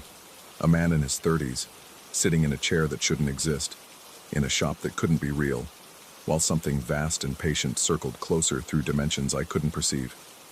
She spoke my full name then. Not just Michael, but the whole thing. Middle names I'd never used. The nickname my grandfather had called me before he died when I was 4. She spoke about the marks on my soul like reading a map, tracing the paths of choices I'd made and ones I'd only thought about making. She knew about the night I'd stood on the bridge, considering. She knew about the money I'd found and kept. She knew about the lies I'd told myself so often they'd become my truth. The candle flames began to move, all of them at once, leaning toward me like flowers following the sun. The dolls on the walls turned their heads. I saw it clearly this time, no peripheral uncertainty. They watched me with their button eyes, and their stitched mouths seemed to twitch with unspoken warnings or promises. Reality had become negotiable. The shop expanded and contracted with each breath, walls breathing like living tissue. The jars on the shelves pulsed with bioluminescent light that shouldn't exist. And through it all, the blind woman's eyes never left mine, seeing everything I'd hidden, everything I'd become, everything I might still be. She released my wrist, and the world snapped back like a rubber band. But it came back wrong, slightly off, like a picture hanging crooked that you can't quite straighten. The shop was just a shop again, cramped and dusty, selling trinkets to tourists. The woman was just an old fortune teller, probably with cataracts, running a con as old as the city itself. Except I could still feel where her fingers had touched me, cold burning through my skin like frostbite in reverse. And when I looked at the cards on the table, they showed scenes from my life, but not my past. These were things that hadn't happened yet, or had happened in dreams, or were happening right now in places I couldn't reach. I stood up, the chair scraping against wooden floors that had been stone moments before, or had they always been wood? My memory felt unreliable, edited by unseen hands. The woman smiled again, and this time her teeth were normal, aged, and imperfect. human teeth, but the smile itself was anything but. She told me I could leave if I wanted. The door was right there, she said, gesturing to where the beaded curtain should have been. But it wasn't beads anymore. It was a proper door, painted green with a brass knob that gleamed despite the dust that covered everything else. I didn't remember coming through a door like that, but then I wasn't sure I remembered coming in at all anymore. The walk to the door took forever and no time at all. The shop stretched and compressed around me, distance becoming elastic. The dolls watched my progress, and I could hear them whispering in voices like rustling cloth. The jars bubbled and sighed. The candles flickered in patterns that might have been Morse code or might have been random, but felt like messages I was too human to understand. My hand closed on the doorknob, and it was warm, body temperature, with a pulse that might have been my own transmitted through my palm. I turned it, and the door opened onto Royal Street, exactly as it should be. Tourists walked past, obvious to the shop, to me standing in its doorway, to the impossibility of what existed in this narrow space between buildings. But when I stepped through, when my feet hit the familiar pavement and the honest heat of the afternoon sun touched my face, I knew something fundamental had changed. The world looked the same but felt different, like a song played in a different key. People walked past me, but their shadows fell wrong. The street sounds were all there, but underneath them was something else, a frequency I'd never noticed before but now couldn't unhear. I turned back to look at the shop, but there was only a narrow alley between the praline shop and the antique dealer. No door, green or otherwise. No beaded curtain. No sign that anything had ever been there except brick and shadows and the kind of space the city is full of. Too narrow to be useful, too common to be noticed. But as I stood there, trying to reconcile what I knew had happened with what I could see, I heard it. Soft, almost lost in the street noise, but unmistakable. The sound of bone clicking against bone, like a necklace moving with someone's breath. And though I couldn't see her, I could feel those blind white eyes still watching me, would always be watching me, from somewhere just outside the edges of what I understood to be real. The walk back to my hotel was a fever dream of normalcy. Every familiar sight, the street performers, the lucky dogs vendors, the tourists with their cameras and sunburns, felt like a desperate attempt to convince myself that the world was still the world. But I could see the cracks now. The moments when shadows moved independent of their sources. The way certain people would stop mid-step and look around, confused, as if they'd heard their name called. The birds that sat too still on the wrought iron balconies, watching with an intelligence that had nothing to do with being birds. In my hotel room, I stood before the bathroom mirror and searched my reflection for evidence of what had happened. Everything looked the same. Same face, same eyes, same scar above my left eyebrow from falling off my bike when I was 7. But when I looked closer, really looked, there were differences. My pupils didn't dilate quite in sync anymore. The scar was the right shape, but seemed to be on the wrong side, though I knew that was impossible.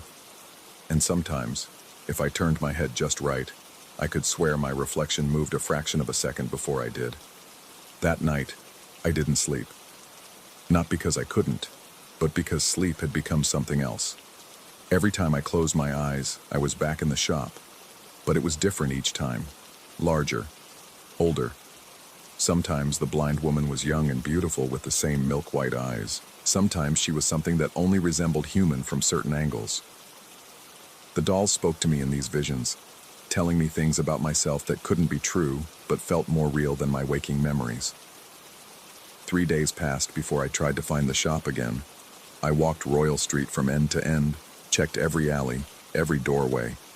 I asked in the praline shop and the antique dealer, but they looked at me like I was describing something from a dream. There had never been a shop between them, they said. Just the alley. Always just the alley. But I know what I experienced. The cold burn on my wrist never faded. If anything, it's spreading, slowly. A network of frost under my skin that no doctor can explain. And late at night, when the city quiets down to its baseline hum of music and distant laughter, I can hear her voice on the wind, saying my name like a promise or a curse or both. The truth is, I don't know if I ever really left that shop. Maybe I'm still sitting in that chair, the blind woman reading cards that tell the story of a life I'm imagining I'm living. Maybe the real world is the shop, and everything else, my hotel, this street, the entire city, is just another jar on those impossible shelves, something floating in murky liquid for other visitors to peer at and wonder what it used to be. Or maybe it's simpler than that. Maybe the shop was exactly what it appeared to be, a door to something that was always there, waiting. And now that I've walked through it, I can never fully walk back. The blind woman knew my name because she'd always known it, had been waiting for me to find her, to step through those beads or that door or whatever threshold separates the world we agree on from the one that exists in the corners of our eyes. I've started seeing others like me. We recognize each other on the street, marked by something invisible but unmistakable. We don't speak, but we know. We've all been to shops that shouldn't exist, met people who know things they couldn't know, touched something that left us forever changed. We move through the normal world like ghosts at a feast, present but not quite there, seeing the depths beneath the surface that everyone else desperately pretends don't exist. Sometimes I wonder if the blind woman was trying to warn me or welcome me. Sometimes I wonder if there's even a difference. All I know is that my name sounds different now when people say it, like they're pronouncing it wrong, like the real version exists in a language that human mouths can't quite shape. The frost under my skin has reached my heart. I can feel it beating differently, synced to rhythms that have nothing to do with biology. And sometimes in the mirror, I catch glimpses of milk-white eyes looking back at me, and I understand that blindness and sight are just different ways of seeing the same impossible truth. The shop is still there, of course, not on Royal Street, not in any fixed location, but in the spaces between certainty. And one day, I know, I'll find myself behind that counter, my eyes gone white, waiting for the next person to push through the threshold.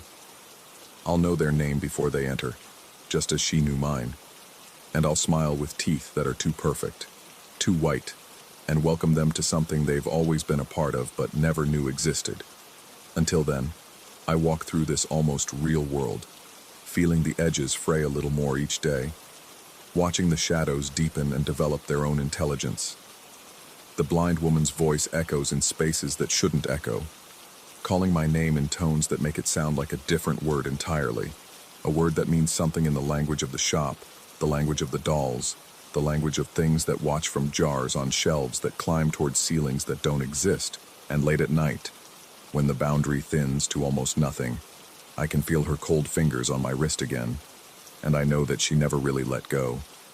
She's still holding on, pulling gently, patiently, inevitably, towards something that might be truth or might be madness or might be both. Because in the shop where the blind woman knows your name, those are all just different words for the same transformation that's been waiting for you since before you were born.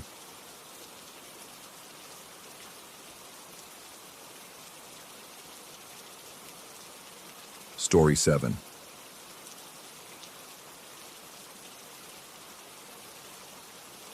The company newsletter still sat in my glove compartment, 11 months old and creased from repeated folding. I'd read the article about the incident so many times I could recite it. Tragic accident claims maintenance worker, employee fatally injured when mature oak falls during routine grounds inspection. They'd used his employee photo, the one from his ID badge. He was smiling in it, unaware that he had exactly 14 months left to live.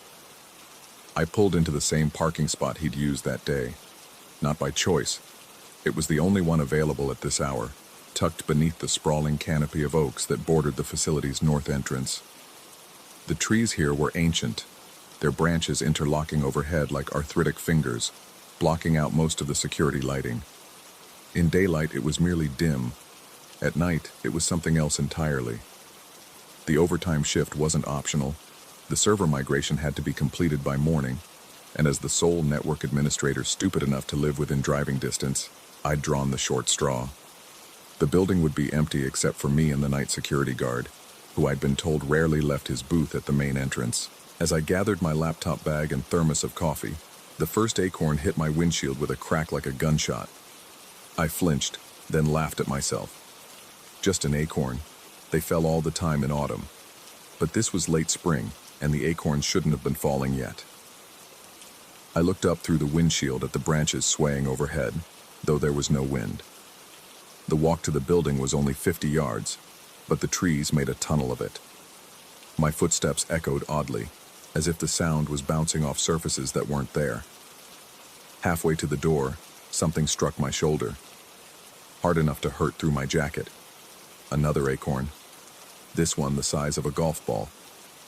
It rolled away into the darkness before I could get a good look at it, but in the brief moment it passed through the security light, I could have sworn it was bleeding. Number, not bleeding, just wet with sap. Trees leaked sap all the time. The keycard reader beeped, and I pulled the door open, grateful for the fluorescent normalcy of the lobby. The security guard, an older man whose name tag read Devon, barely glanced up from his newspaper. I signed in on the clipboard, 9:47 p.m., and made my way to the server room on the 3rd floor. The building felt different at night. During business hours, it hummed with activity, phones ringing, keyboards clicking, the constant murmur of conversation. Now, the silence was absolute, broken only by the distant hum of the HVAC system. Each footstep seemed too loud, each breath an intrusion. The server room was my sanctuary, a windowless cube of white noise and blinking lights. I settled in at the workstation, pulled up the migration checklist, and got to work. For the first hour, everything was routine. Files transferred, systems updated, progress bars crawled across screens. I was in my element, lost in the familiar rhythm of keystrokes and command lines. Then I heard it, a scratching sound, like fingernails on wood, coming from somewhere above the drop ceiling. I paused, fingers hovering over the keyboard. The server fans hummed. The scratching came again, longer this time, deliberate. Probably just the building settling, or maybe a rodent in the ventilation system. Old buildings made sounds. I'd learned to ignore most of them during my 5 years here, but I'd never heard this particular sound before. Rhythmic, almost like writing. I returned to my work, but concentration was impossible. The scratching continued, sometimes stopping for minutes at a time, then resuming with renewed intensity. I found myself timing the intervals. 3 minutes of silence. Scratch, scratch, scratch. 7 minutes of silence. Scratch, scratch, scratch, scratch, scratch. Was it counting? At 11:30, I needed a break. My eyes burned from staring at screens, and the scratching had evolved into something more complex. A symphony of scrapes and taps that seemed to be coming from multiple directions now. I grabbed my thermos and headed for the break room on the 2nd floor. The hallway lights were on motion sensors, clicking on in sequence as I walked, creating a moving pool of light in an ocean of darkness. Behind me, they clicked off one by one, and I had the distinct feeling that the darkness was following me, maintaining a careful distance. The break room's coffee maker was still on, forgotten by whoever had used it last. A film of burned coffee coated the bottom of the pot. I dumped it in the sink and watched the black liquid swirl down the drain. And that's when I saw the reflection in the microwave door, a shadow moving past the doorway behind me. I spun around. The hallway was empty, lights still on from my recent passage, but they were flickering now, just slightly, creating a strobe effect that made the walls seem to pulse. Back in the server room, I found my migration had encountered an error. Files corrupted, transfers incomplete. 2 hours of work, gone. The error log was filled with gibberish, random characters that formed no recognizable pattern. No, wait. There was a pattern. The characters repeated every 47 lines. The weight of what falls crushes more. I ran the diagnostic tool. The system was fine, no hardware failures, no network issues. I started the migration again, watching the progress bars with growing unease. The scratching above had stopped, replaced by something worse, a creaking, groaning sound, like wood under immense pressure. My phone buzzed. A text from an unknown number. Look outside. There were no windows in the server room, but there was one at the end of the hall. I didn't want to look. Every instinct told me to stay put, to keep my eyes on the screens, to pretend I hadn't seen the message. But I went anyway. drawn by the same morbid curiosity that makes people slow down at accident scenes. The window overlooked the north parking lot, where my car sat alone beneath the trees. Only it wasn't alone anymore. There was someone standing next to it, just outside the pool of security lighting. I couldn't make out details, just a dark figure, perfectly still. As I watched, it raised one arm and pointed up at the trees. The branches were moving, not swaying in wind, but writhing, twisting, reaching down toward my car like grasping hands. One branch, thicker than my arm, was bent at an impossible angle, its tip just inches from my windshield. I blinked, and the figure was gone. The branches hung normally, still and innocent in the windless night. Back in the server room, my migration had failed again. Same error, same corrupted files, same message in the error log. But this time, there was more. The weight of what falls crushes more. He was the first, now the last. Roots drink deep tonight. The temperature in the room had dropped. My breath came out in visible puffs. The servers, which generated enormous heat, continued to run, but their warmth didn't reach me. It was as if I was standing in a pocket of winter. The scratching returned, directly above me now, frantic and aggressive. Dust and small debris fell from the ceiling tiles. One tile shifted, creating a gap of perfect blackness. Something dark dripped through. Not water, too thick for water. It hit the floor with a wet splat, and in the fluorescent light, it looked like sap mixed with something else. Something red. I grabbed my laptop, abandoning the migration. Whatever was happening here, I needed to leave. Now. The hallway lights failed to activate as I ran through them, leaving me to navigate by the emergency exit signs. Behind me, I heard the ceiling tiles falling one by one, each impact echoing through the empty building. The stairwell door wouldn't budge. I pulled my keycard, swiped it again and again. Access denied. The reader's LED glowed red, mocking me. From somewhere above, a sound like splintering wood, like a tree falling in slow motion. The elevator was my only option. I pressed the button, and miraculously, it chimed immediately. The doors slid open to reveal Devon, the security guard, standing in the corner. His newspaper was gone, and his eyes were wrong. Too wide, unblinking, reflecting the emergency lighting like an animal's. He spoke, but his voice was layered, as if multiple people were talking in unison through his mouth. The roots go deep here. They've been drinking for months, ever since the feeding. I backed away, but he didn't follow. The elevator doors closed on his still figure, and the car descended without me. The scratching was all around me now, in the walls, the ceiling, the floor. The building itself seemed to be writing something, a message in a language of splinters and cracks.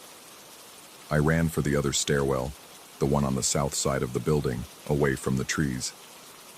This door opened. I took the stairs 3 at a time, my laptop bag banging against my hip. 2 floors down, 1 to go. The exit sign glowed like salvation.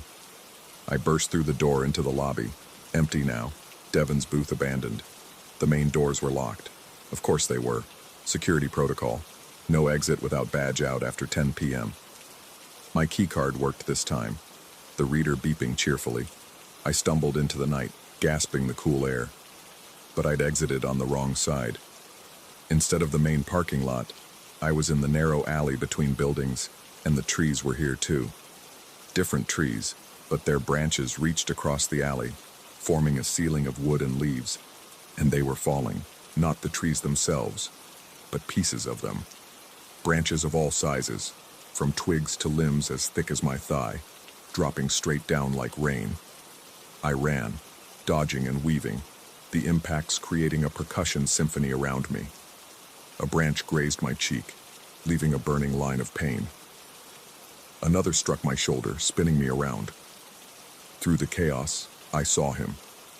The employee from the newsletter photo, standing at the end of the alley. But his smile was gone, replaced by an expression of infinite sadness.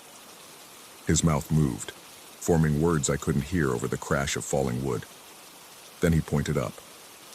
The branch was massive, the size of a small tree itself, falling with deliberate slowness. I dove sideways, rolling across the asphalt as it crashed where I'd been standing. The impact shook the ground, and in that moment of stillness that followed, I heard what the dead employee had been trying to tell me. They're hungry. They've always been hungry, and once they taste you, they never forget. I ran. Out of the alley, across the main lot, past my abandoned car still trapped beneath the reaching oaks. I ran until the building was a distant shadow, until the trees were behind me, until my lungs burned and my legs gave out. When the sun rose, I was sitting in a 24-hour diner 5 miles away, my laptop bag at my feet, my clothes torn and dirty. The waitress kept refilling my coffee without asking, possibly recognizing shock when she saw it. I called in sick, then quit by email an hour later. No explanation, no notice, just done. The news report 3 days later was brief. A power outage at the facility, caused by fallen branches damaging the lines. The security guard, Devon, had been found unconscious in his booth, claiming no memory of the night. The server migration had somehow completed itself. All files transferred successfully, though no one could explain how. I've moved since then. Different state, different climate, somewhere with no trees. But sometimes, late at night, I hear scratching in the walls of my apartment. And sometimes, I find acorns on my doorstep, fresh and green, though the nearest oak is 100 miles away. The weight of what falls crushes more than bodies. It crushes certainty, safety, the comfortable belief that the natural world is indifferent to us. But what if it isn't? What if it watches, waits, chooses? What if that employee last year wasn't an accident but an appetizer? I don't know. I can't know. And that's the worst part.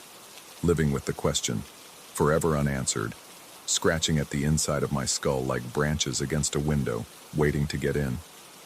The laptop I abandoned at the diner that morning contained one final file I'd never created, titled roots.txt. It contained a single line repeated thousands of times. The trees remember. The trees remember. The trees remember. They do. And now, so do I. Story 8. The notification arrived at 2:47 a.m. Its gentle ping somehow louder than any alarm in the darkness of my bedroom. My banking app wanted to verify a login attempt from an unrecognized device. Half asleep, I fumbled for my phone, squinting at the screen through the blur of interrupted dreams. The location showed as local, same city, different IP address. I denied the request and tried to settle back into sleep, but something cold had already begun crawling up my spine. By morning, I'd almost forgotten about it. Almost. But as I stood in line at the coffee shop, waiting for my usual order, I felt eyes on me. Not the casual glance of another customer, but something more deliberate, more focused.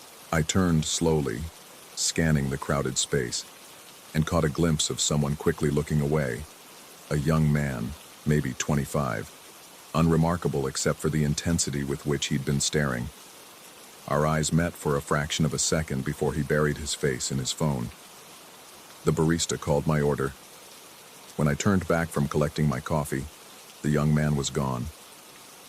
3 more login attempts came over the next 2 days, each one denied, each one from a slightly different location, but always within a 10-mile radius.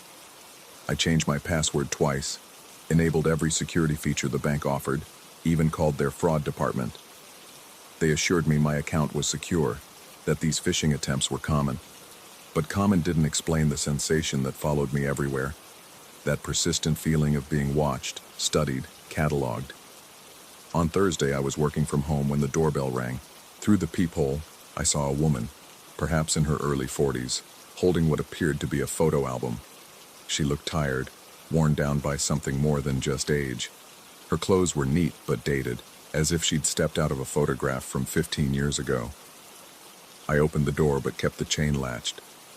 The woman smiled, an expression that didn't quite reach her eyes. She asked if I had a moment to look at something important. Her voice carried an odd quality. like she was reciting lines she'd memorized but didn't quite understand. I told her I wasn't interested in whatever she was selling. She shook her head and said she wasn't selling anything. She just needed me to see. Before I could close the door, she opened the album and held it up to the gap. The photographs inside showed a baby, perhaps 6 months old, with dark hair and bright eyes. Normal baby photos, the kind proud parents share whether you want to see them or not. But something about them made my skin crawl. The baby's eyes seemed to track movement, following me as I shifted my weight from foot to foot. The woman explained that this was her grandchild, that the father had lost access to his accounts, that they just needed help with a temporary transfer to pay for formula and diapers. Her words came faster now, tumbling over each other. She mentioned specific amounts, routing numbers, said she had all the documentation to pay me back within the week. I started to close the door, but she pressed harder against it, the photo album shaking in her grip. The baby's face in the photographs began to blur, or maybe my vision was going strange, because for a moment it looked like the infant's features were shifting, aging, becoming something else entirely. The woman's voice took on a desperate edge as she insisted I just needed to look closer, to really see what she was showing me. I slammed the door shut and turned the deadbolt. Through the peephole, I watched her stand there for another 5 minutes, perfectly still, the album clutched to her chest. Then, as if activated by some invisible signal, she turned and walked away with mechanical precision. That night, the login attempts increased. Every hour, sometimes every few minutes, my phone would light up with another verification request. I turned off notifications, but I could still feel them somehow, each attempt like a finger tapping against my skull. I barely slept, and when I did, I dreamed of that baby's face, morphing and changing, growing older and younger simultaneously, its eyes always watching. The next morning, exhausted and frayed, I decided to visit the bank in person. I needed to close the account, open a new one, do something to end this siege. The branch was nearly empty when I arrived, just one teller and a few customers. I explained my situation to the representative, showed her the dozens of denied login attempts. She nodded sympathetically and began the paperwork for a new account. As she typed, I noticed movement in my peripheral vision. The young man from the coffee shop was sitting in the waiting area, pretending to read a brochure about mortgage rates. My chest tightened. The representative noticed my distraction and asked if everything was all right. I turned back to her, trying to keep my voice steady, and said I thought someone was following me. She glanced over at the waiting area, then back at me with a puzzled expression. The waiting area was empty, just empty chairs and scattered financial pamphlets. But I could still feel him there, occupying space that appeared vacant, his presence like a weight in the air. The representative continued with the paperwork, but her fingers moved differently now, each keystroke deliberate and heavy. The sound they made wasn't quite right, too wet, too organic. I watched her hands, and for a moment, they seemed to have too many joints, bending in ways that defied anatomy. I blinked hard, and they were normal again. She smiled and said the new account would be ready in a few minutes, that I should have a seat while she processed everything. I remained standing, every instinct screaming at me to leave. But I needed this done. I needed the attempts to stop. The woman with the photo album walked through the bank's front door. She moved directly toward me, that same mechanical walk, the album pressed against her chest. Other customers seemed not to notice her, stepping aside without looking, creating a clear path between us. She stopped 3 feet away and opened the album again. The photographs had changed. They still showed a baby, but now I was in them too, holding the infant, feeding it, playing with it in a park I'd never visited. In each photo, my expression was blank, automatic, like I was sleepwalking through someone else's life. The woman explained that these were memories, that I'd forgotten, that the baby was counting on me to remember my obligations. I backed away, bumping into the representative's desk. She looked up at me with concern, asked if I knew this woman. But when I pointed to where the woman stood, the representative's eyes didn't focus on anything. She looked through the space where the woman existed, seeing nothing but empty air and fluorescent lighting. The woman with the album stepped closer. The photos began to move, the baby's mouth opening and closing as if trying to speak. No sound came out, but I could feel words forming in my mind, not heard but somehow received. They spoke of debts owed, of contracts signed in moments I couldn't recall, of obligations that transcended simple banking. I ran, pushed past the invisible woman, past the representative calling after me, out into the harsh daylight. My phone buzzed constantly now. Not just banking notifications, but messages from numbers I didn't recognize, all containing those same baby photos, each one showing me in situations I'd never experienced, holding a child I'd never met. At home, I disconnected from everything. Phone off, router unplugged, every screen in the house powered down. But the silence that followed wasn't peaceful. It was expectant, like the pause before a thunderclap. I could feel them still trying to reach me, their attempts creating a pressure in the air, making it thick and difficult to breathe. That night, in the darkness of my bedroom, I heard the soft sound of pages turning. The photo album sat on my nightstand, though I knew I'd never brought it inside. By the moonlight filtering through the blinds, I could see new photographs appearing on its pages, materializing like Polaroids developing in reverse. Each one showed me a little older, a little more worn down, always with that baby who never aged, whose eyes held knowledge no infant should possess.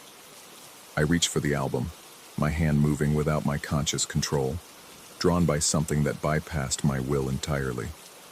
As my fingers touched the cover, I felt memories that weren't mine flooding in. Someone else's life, someone else's choices, someone else's debts coming due. The young man's face flickered in my mind, but it was also my face, just younger, before something had been taken from him. The woman was there too, not his mother or grandmother, but something wearing the shape of family, using familiarity as a doorway. The baby in the photographs opened its mouth wider than any infant's mouth should open, and inside was not darkness, but another set of eyes, watching me from within, watching from within, watching from within. I jerked my hand back, the spell broken, but not ended. The album remained on the nightstand, patient and permanent. I knew that tomorrow there would be more login attempts, more visitors with photographs, more fragments of a life I'd never lived pressing against the boundaries of my own existence. The account they wanted access to wasn't just financial. It was something deeper, more fundamental, the ledger of self, the balance of being. I write this now in the pre-dawn hours, my laptop screen the only light in the room. The album has fallen open beside me, its pages turning by themselves, showing me futures that haven't happened yet, or pasts that were erased. I can no longer tell. In every photograph, the baby's eyes follow me, patient and hungry, waiting for the moment when I'll finally understand what it means to pay what I owe. The notifications have started again, even with everything disconnected.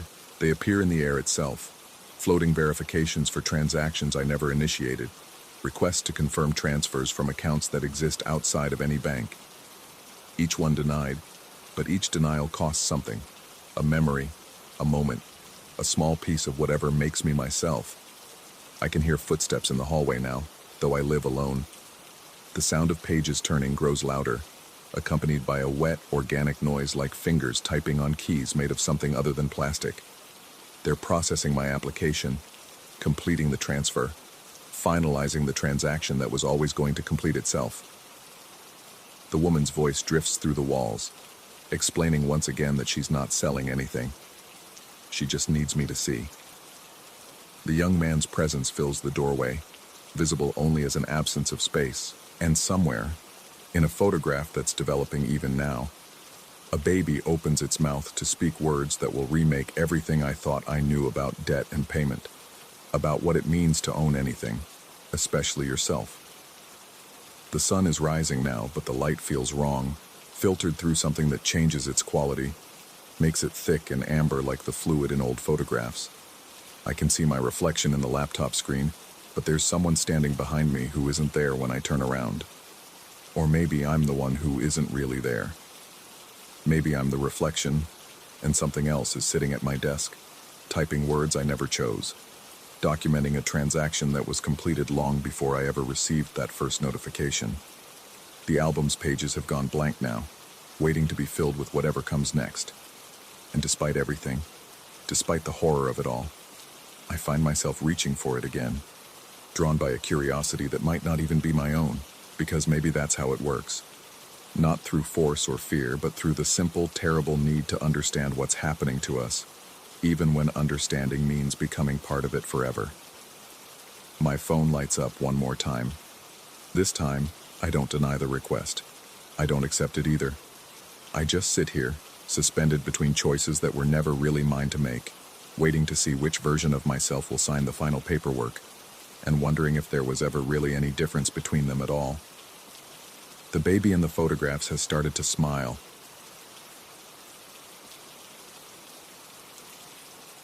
Story 9.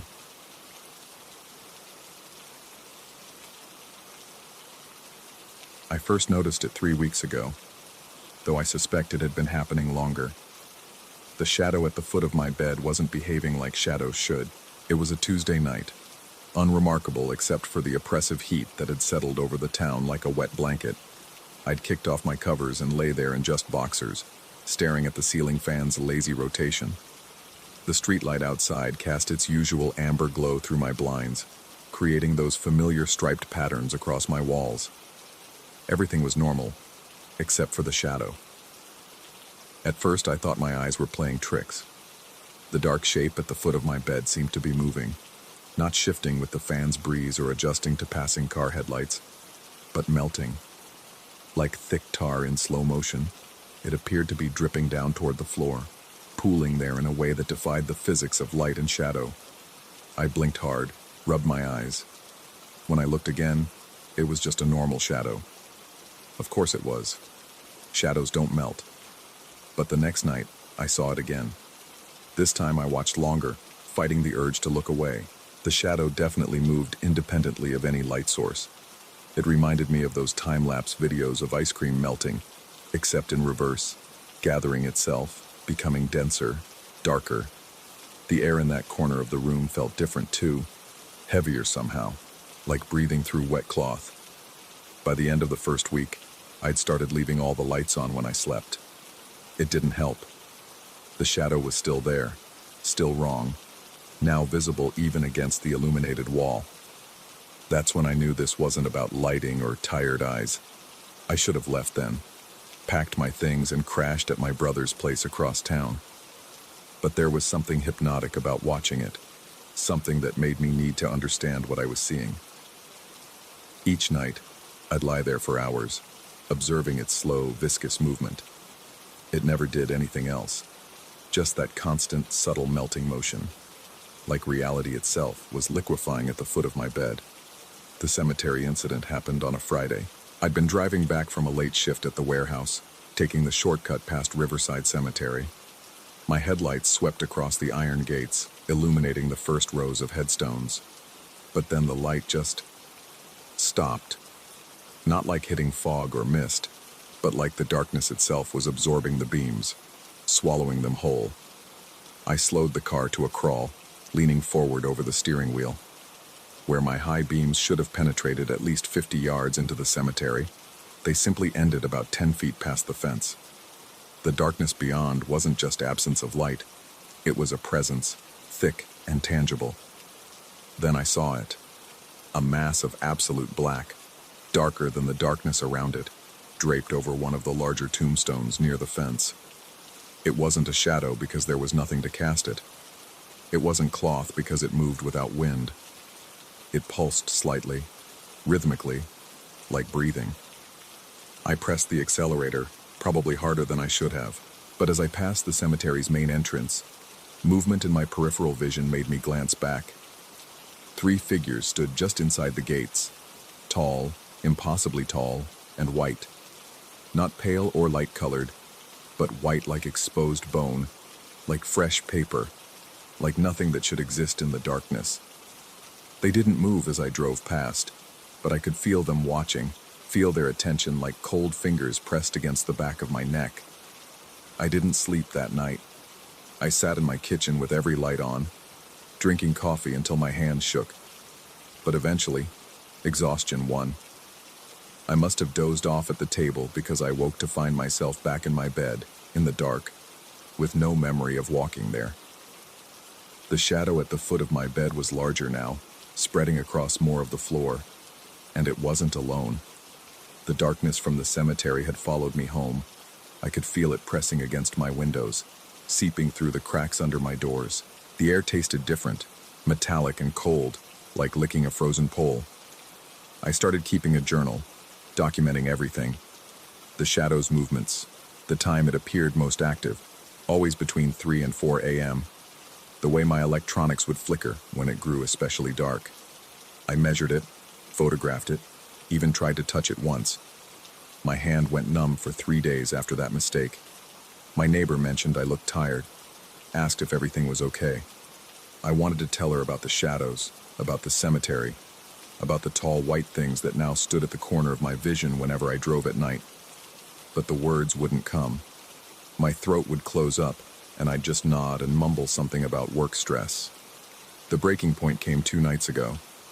I woke to find the shadow had spread across my entire floor, a black lake of wrongness that seemed to breathe in sync with my own panicked gasps. But worse, reflected in that dark surface, I could see them, the white figures from the cemetery. They stood around my bed like pale sentinels, their faces, if they had faces, turned down toward me. I couldn't see them directly. When I looked up, nothing was there. But in the shadow lake's reflection, they were clear as day, getting closer each time I blinked. One reached down with an arm far too long for any human, its white fingers stretching toward my face. I felt the touch, cold, electric, invasive, despite seeing nothing above me. I ran, grabbed my keys and phone and ran barefoot out of my apartment, down 3 flights of stairs, into my car.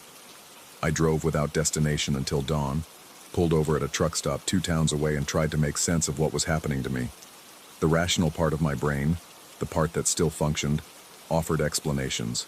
Stress-induced hallucinations, carbon monoxide poisoning, a brain tumor pressing on my visual cortex. I even went to the emergency room, let them run tests. Everything came back normal. The doctor suggested anxiety medication and a therapist. But medication doesn't explain why my apartment's new tenant called me yesterday, frantic, saying there was something wrong with the bedroom. It doesn't explain why the cemetery has been closed indefinitely for maintenance, or why 3 other people on my street have suddenly moved without explanation. I'm staying at a motel now, different one each night, but it doesn't matter. The shadow has found me. Right now, as I write this, it's pooling at the foot of this unfamiliar bed, darker and more substantial than ever. The white figures are here too. I can see them in every reflective surface, the TV screen, the bathroom mirror, the window glass. They're waiting for something, patient as stone. I've stopped trying to rationalize it. Whether this is madness or something worse, the result is the same. Reality has developed a leak, and something is seeping through. The boundaries between shadow and substance, between here and somewhere else, are dissolving like that melting darkness at the foot of my bed. I can hear them now, not with my ears, but somewhere deeper. They're telling me things, showing me images of places that shouldn't exist. Cities built from shadow, populated by those tall white forms. Streets where darkness flows like water, where the sun is just a memory, where the difference between awake and asleep no longer matters. They want me to understand something, but the knowledge feels too large for my mind, like trying to pour the ocean into a coffee cup. Each night, the shadow grows, and I feel myself growing smaller, less substantial, as if I'm the one melting now, dissolving into something else. The worst part? Part of me wants to let it happen. There's a terrible logic to it, a sense that this is how things are supposed to be, that our world of light and solid objects is the aberration, and the shadow realm pressing through is the true reality trying to correct itself. I've stopped running.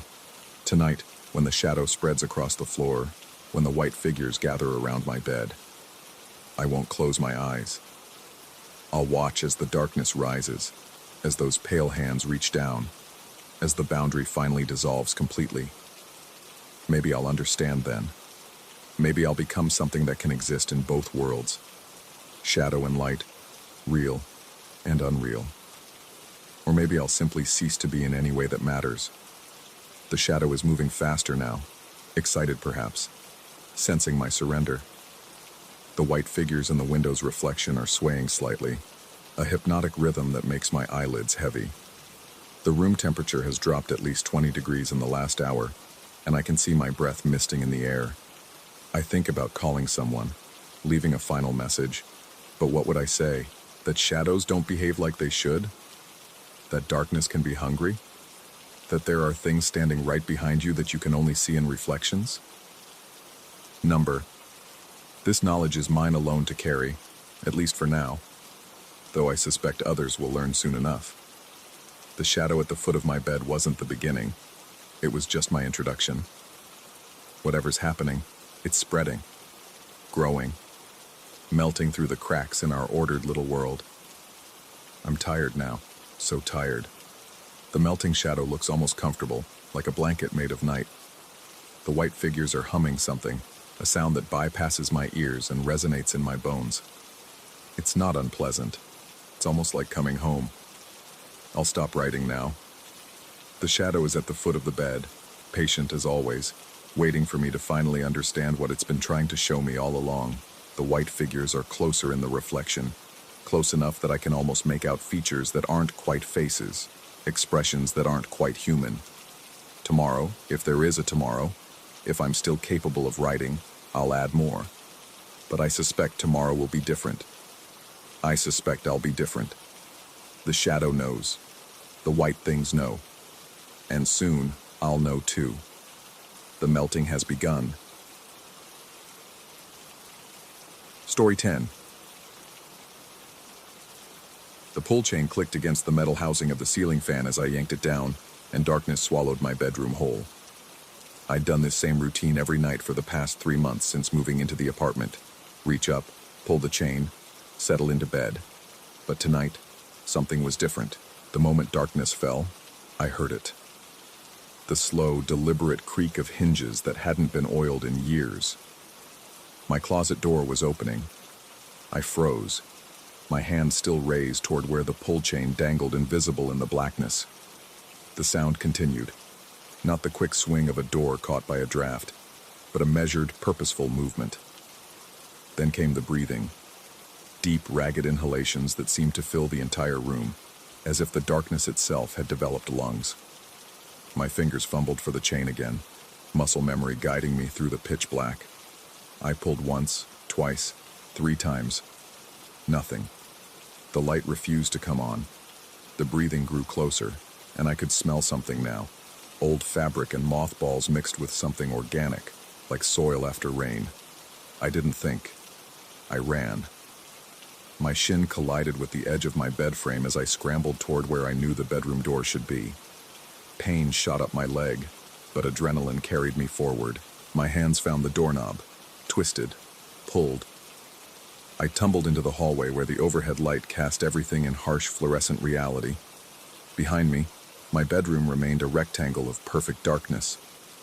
I stood there, chest heaving, staring at that dark doorway for what felt like hours, but was probably only seconds.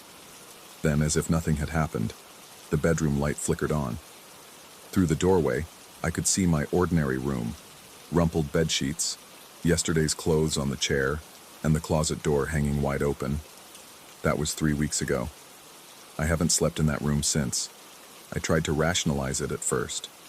Old building, faulty wiring, maybe a rat in the walls affecting the electrical system. The closet door? Probably just the building settling, or changes in air pressure from the heating system. The breathing sound could have been pipes, or wind through the ventilation. I had explanations for everything except the feeling, that bone-deep certainty that something had been in there with me, watching from inside that closet. I started sleeping on the couch, told myself it was temporary while I got an electrician to check the wiring. But every night I'd lie there listening to the sounds from my bedroom. Sometimes I heard nothing. Other nights I'd hear that distinctive creak of the closet door, always around the same time I used to turn off the light. During the day, I'd force myself to go in there. Everything looked normal. I'd check the closet, just clothes and boxes, nothing unusual. I even replaced the light bulb and tested the pull chain multiple times. It worked perfectly in daylight, but I couldn't bring myself to test it at night. My work started to suffer. Dark circles became permanent fixtures under my eyes. My colleague asked if everything was all right, and I almost told him. Almost explained that I was being held hostage in my own apartment by a closet door and a faulty light switch. The words died in my throat. How could I explain something that sounded insane even to me? 2 weeks into my couch exile, curiosity finally won. I needed to know if I'd imagined it all. Maybe I'd been half asleep that night, caught in some kind of hypnagogic hallucination. Sleep deprivation was getting to me anyway. I was starting to see shadows move in my peripheral vision even during the day. I set up my phone to record, propping it on the dresser with the camera facing the closet. Then, at exactly 10:47 p.m., the same time as that first night, I pulled the chain. The darkness came instantly, complete and suffocating. I stood there, every muscle tense, waiting. For 30 seconds, nothing happened. I started to feel foolish. Then the creak began. This time, I forced myself to stay still, to listen carefully. The door was definitely opening, and the breathing started again, rhythmic, patient, like something savoring the moment.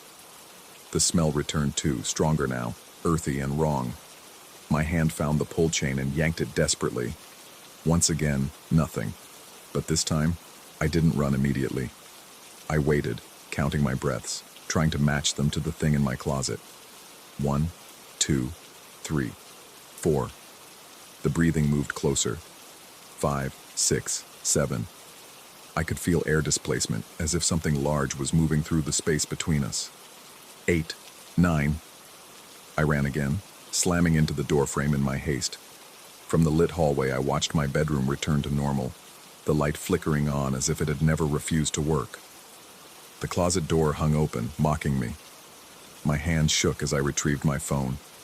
The video was there, 23 minutes of footage. But when I played it back, the screen showed only darkness. Complete, uninterrupted darkness. The audio was worse, static mostly, but underneath it, if I turned the volume up and listened carefully, I could hear breathing that wasn't mine. I started researching the apartment's history. Nothing dramatic. No murders, no suicides, nothing that would explain what was happening. The previous tenant had lived here for 6 years without incident, according to the landlord. The building itself was only 20 years old, built on land that had previously been a parking lot. No ancient burial grounds, no demolished asylums, nothing. I installed a smart light bulb that I could control from my phone. The first night I tried it, I stood in the hallway and turned off the light remotely. Even from outside the room, I could hear the closet door creak open. When I tried to turn the light back on through the app, my phone showed the bulb as disconnected. I had to physically enter the room and flip the wall switch to get the light back. Sleep deprivation was taking its toll. I'd catch myself standing in front of the bedroom doorway, not remembering how I got there. Once I woke up on the couch to find muddy footprints leading from my bedroom to where I lay. My feet were clean, but the smell, that earth and mothball smell, clung to the air around me. I considered moving out, but my lease had 10 months left, and the penalty would bankrupt me. Besides, a part of me needed to understand what was happening. That part grew stronger as the days passed, fed by insomnia and a creeping obsession. Last night I tried something different. Instead of pulling the chain at 10:47, I sat in the room with the lights on and waited. I watched the closet door, noticed how ordinary it looked. White painted wood, brass hinges, nothing special. At 10:47 exactly, nothing happened. The light stayed on, the door stayed closed. But at 10:48, the light bulb burned out with a sharp pop. In the darkness that followed, the closet door didn't creak. It slammed open with such force that I felt the air pressure change in the room. The breathing that followed wasn't from inside the closet. It was all around me, surrounding me like I was inside something's mouth.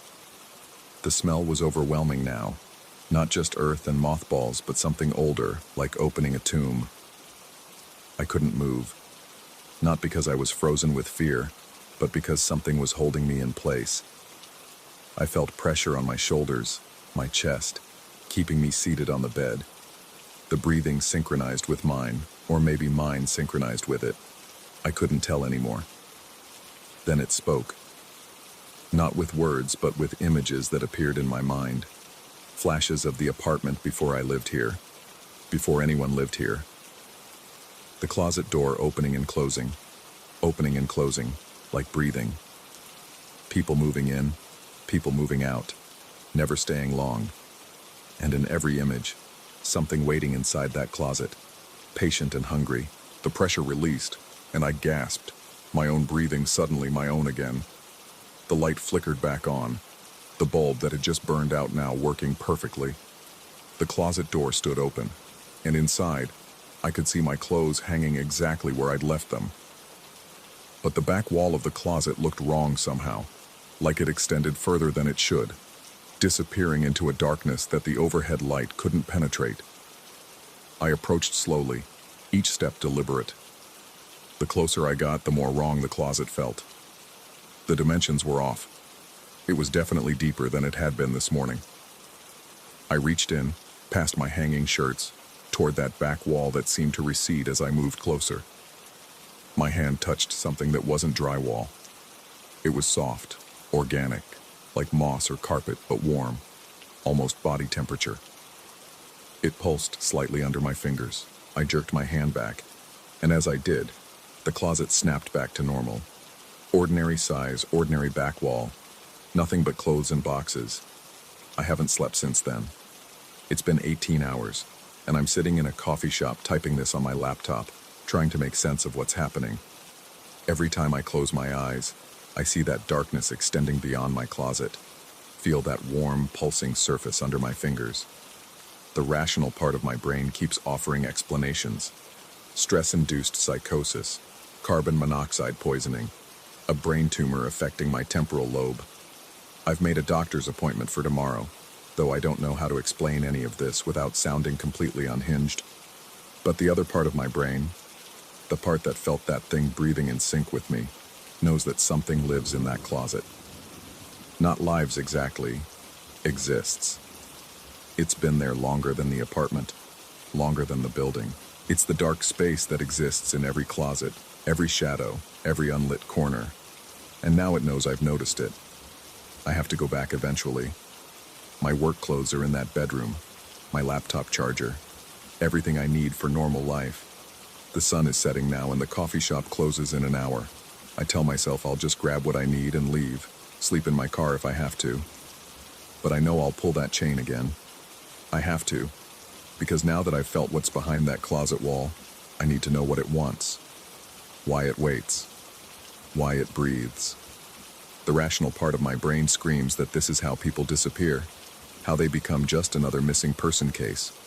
But the other part, the part that's growing stronger with each sleepless hour, whispers that maybe disappearing isn't the worst thing that could happen. Maybe the worst thing is what I'm becoming, someone who stands at the edge of darkness and wants to step inside. The coffee shop is nearly empty now. The barista keeps glancing at me, probably wondering why I've been sitting here all day with the same cold coffee. My phone shows 3 missed calls from my landlord. Apparently my neighbor complained about strange noises from my apartment last night. Doors slamming and something they described as breathing in the walls. I should be terrified by that. I should pack my car and drive to another city. Lease penalty be damned. Instead, I'm thinking about tonight, about 10:47 p.m., about pulling that chain and not running this time, about reaching deeper into that closet, past where the back wall should be, into whatever space exists beyond. The thing is, I've started to hear the breathing even here in the coffee shop, faint but unmistakable. It's followed me, or maybe I've carried it with me. When I look at shadows now, they seem deeper than they should be, like doorways to that same dark space behind my closet wall. My doctor's appointment is tomorrow at 2 p.m. I've already decided I won't go. By tomorrow at 2 p.m., I'll either have answers or I'll be beyond needing them. Tonight, when I pull that chain and the darkness comes, I won't run. I won't even try to turn the light back on. I'll walk to that closet, reach into that impossible space, and finally understand what's been waiting for me. The barista is walking over now, keys in hand. Closing time. I gather my things slowly, my body heavy with exhaustion and anticipation. Outside, the streetlights flicker on one by one, pushing back the darkness. But I know better now. The darkness doesn't get pushed back. It just retreats, waiting. It's always been waiting. My apartment building looms ahead, windows glowing with warm light. All except one. My bedroom window is dark, and even from the street I can see the closet door hanging open. It's 10:15 p.m. 32 minutes until I pull that chain. 32 minutes until I stop running. I climb the stairs to my floor, each step echoing in the empty stairwell. The breathing is louder now, not just in my head but in the air around me. My neighbor's door is shut tight, no sound from within. The hallway stretches before me, longer than it should be. My apartment door at the far end looking smaller, more distant. I turn my key in the lock, push the door open. The living room is exactly as I left it. Couch cushions disheveled from my restless attempts at sleep. Coffee table covered in research about the building's history. But through the bedroom doorway, I can see that wrong darkness, that absence of light that feels alive. 10:21 p.m.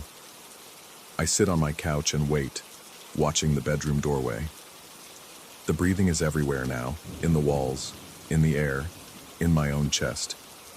We're synchronized, the apartment and I, bound by this nightly ritual. At 10:30, I stand and walk to the bedroom threshold. The darkness inside seems to pulse, welcoming.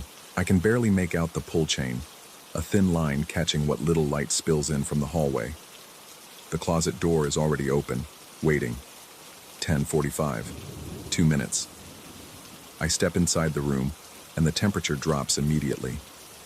My breath fogs in the air, but the darkness swallows even that. I position myself by the fan, hand raised to the chain. 10:46.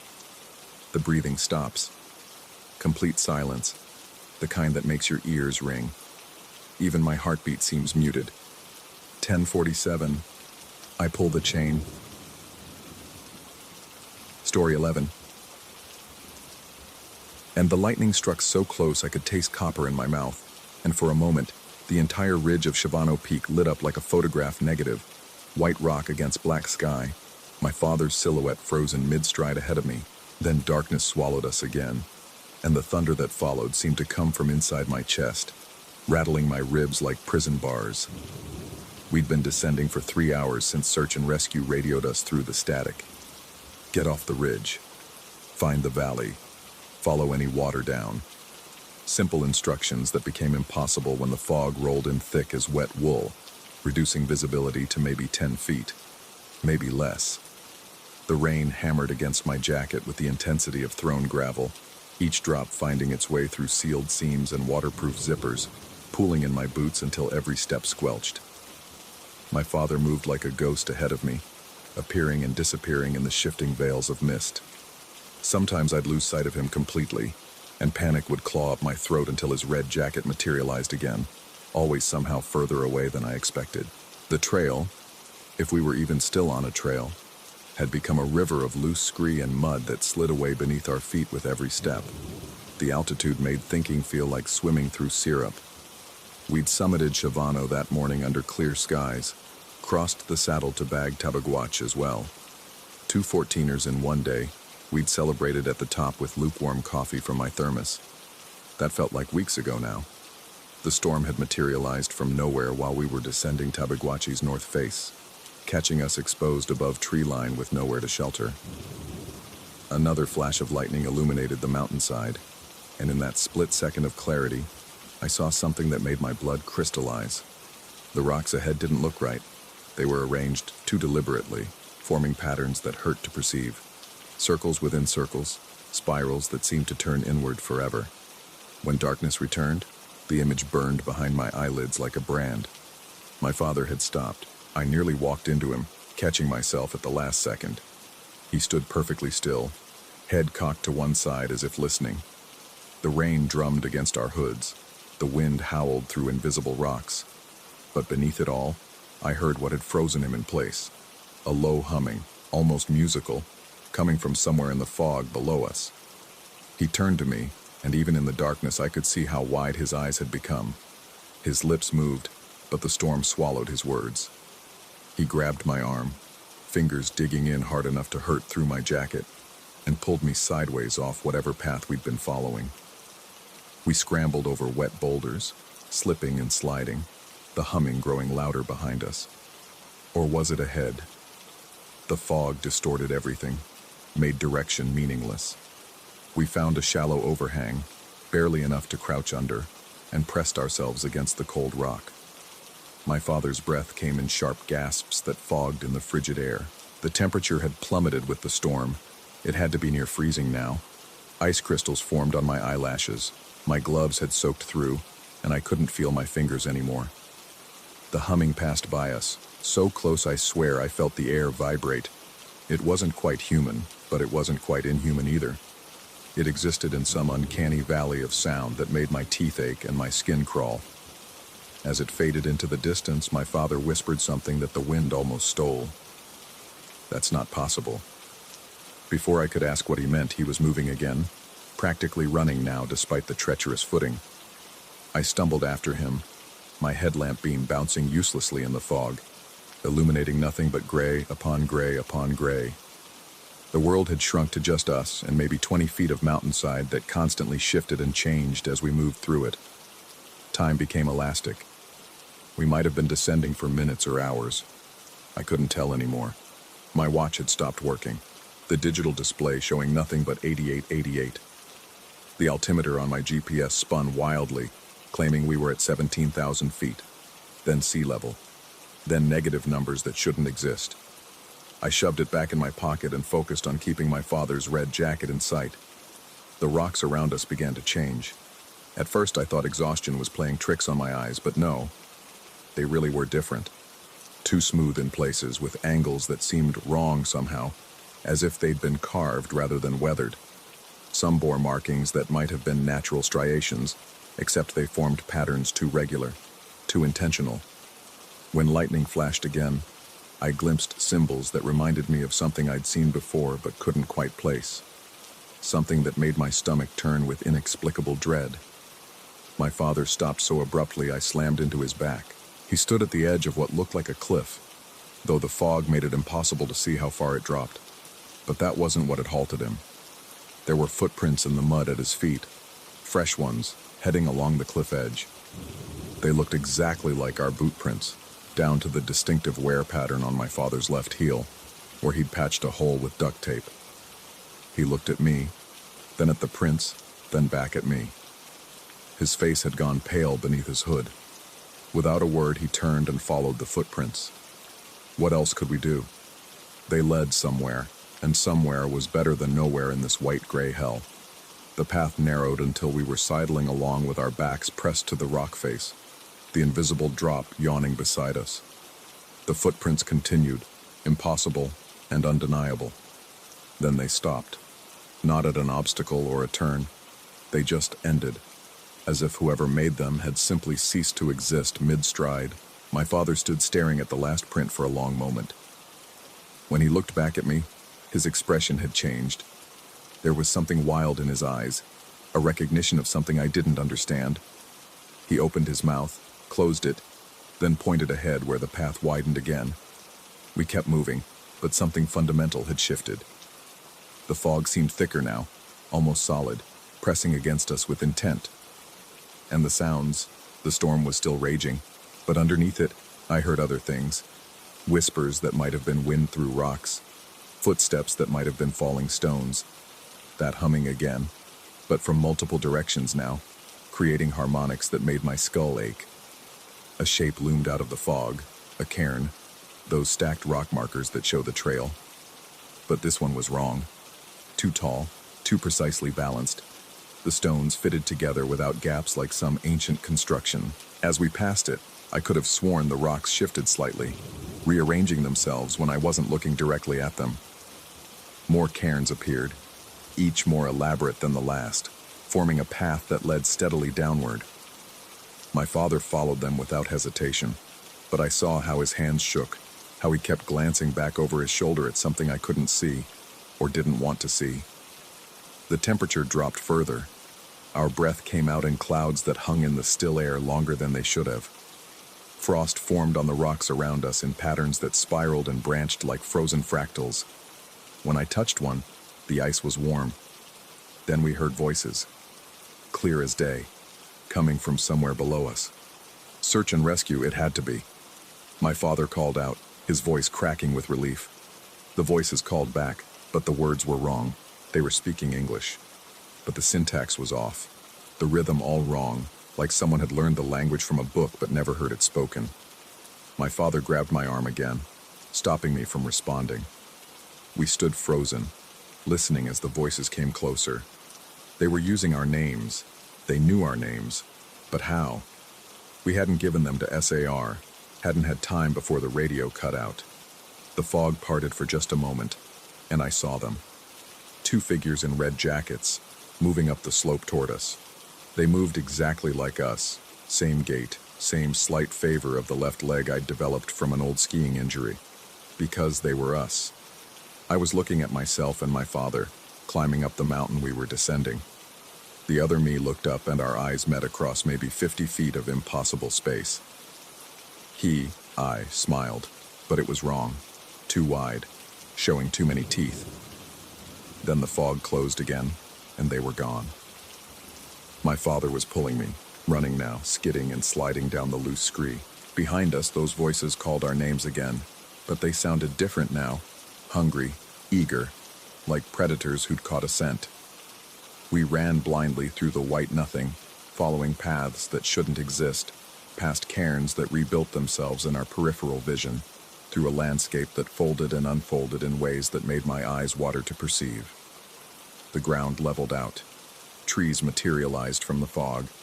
We'd made it below tree line, but the trees were wrong too. They grew in perfect spirals, their branches forming geometric patterns that repeated at every scale.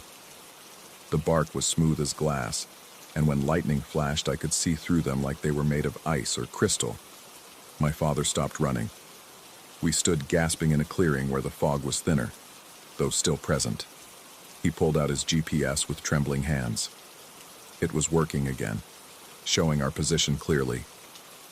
We were exactly where we'd started that morning, at the trailhead parking lot, but there were no cars, no trail signs, no evidence that humans had ever been here except for us.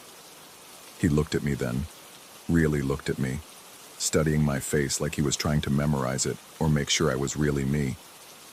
His hand reached out slowly, hesitantly, and touched my cheek. His fingers were ice cold but solid, real.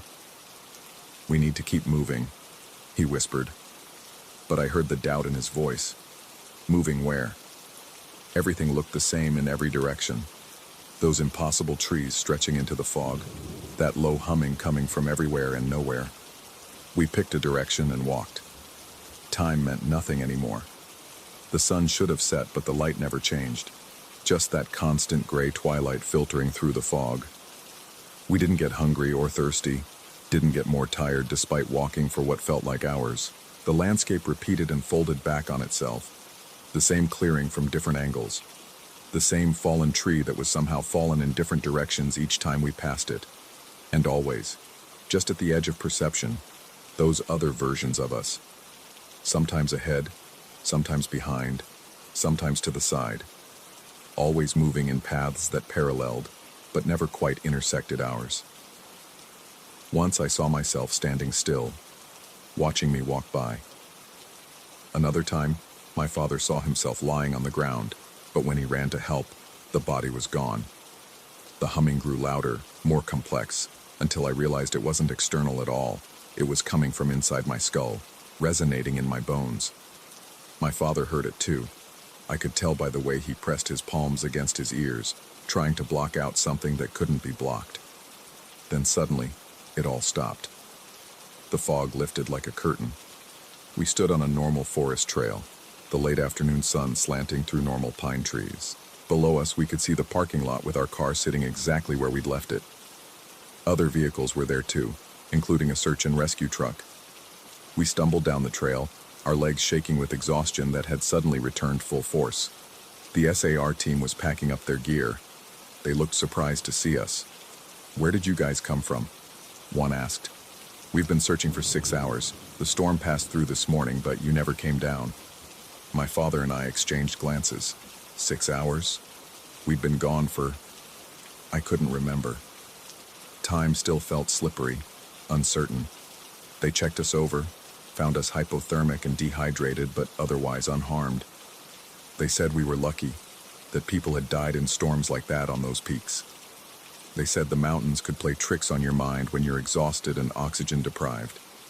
They said a lot of things that should have been reassuring, but as we sat in the back of the ambulance, warming up with blankets and hot coffee, I saw my father staring at the mountain, and I knew he was thinking the same thing I was, about those footprints that matched ours exactly, about those other versions of ourselves, about the humming that still echoed faintly in our bones. The paramedic was asking me questions, checking for signs of altitude sickness or confusion.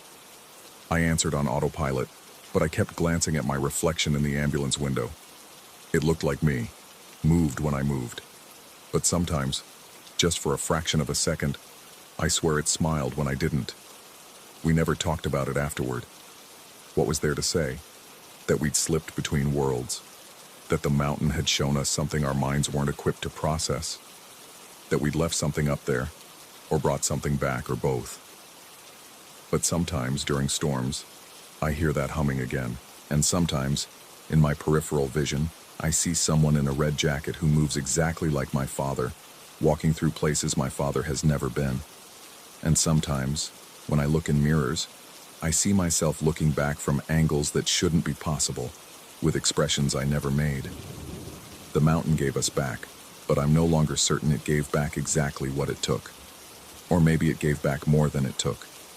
Or maybe, and this is the thought that wakes me at 3 a.m., heart pounding, maybe we never left at all, and somewhere up in that fog, the real us is still wandering, still searching for a way down that doesn't exist, while these other versions live our lives in a world that's almost, but not quite, the one we started in.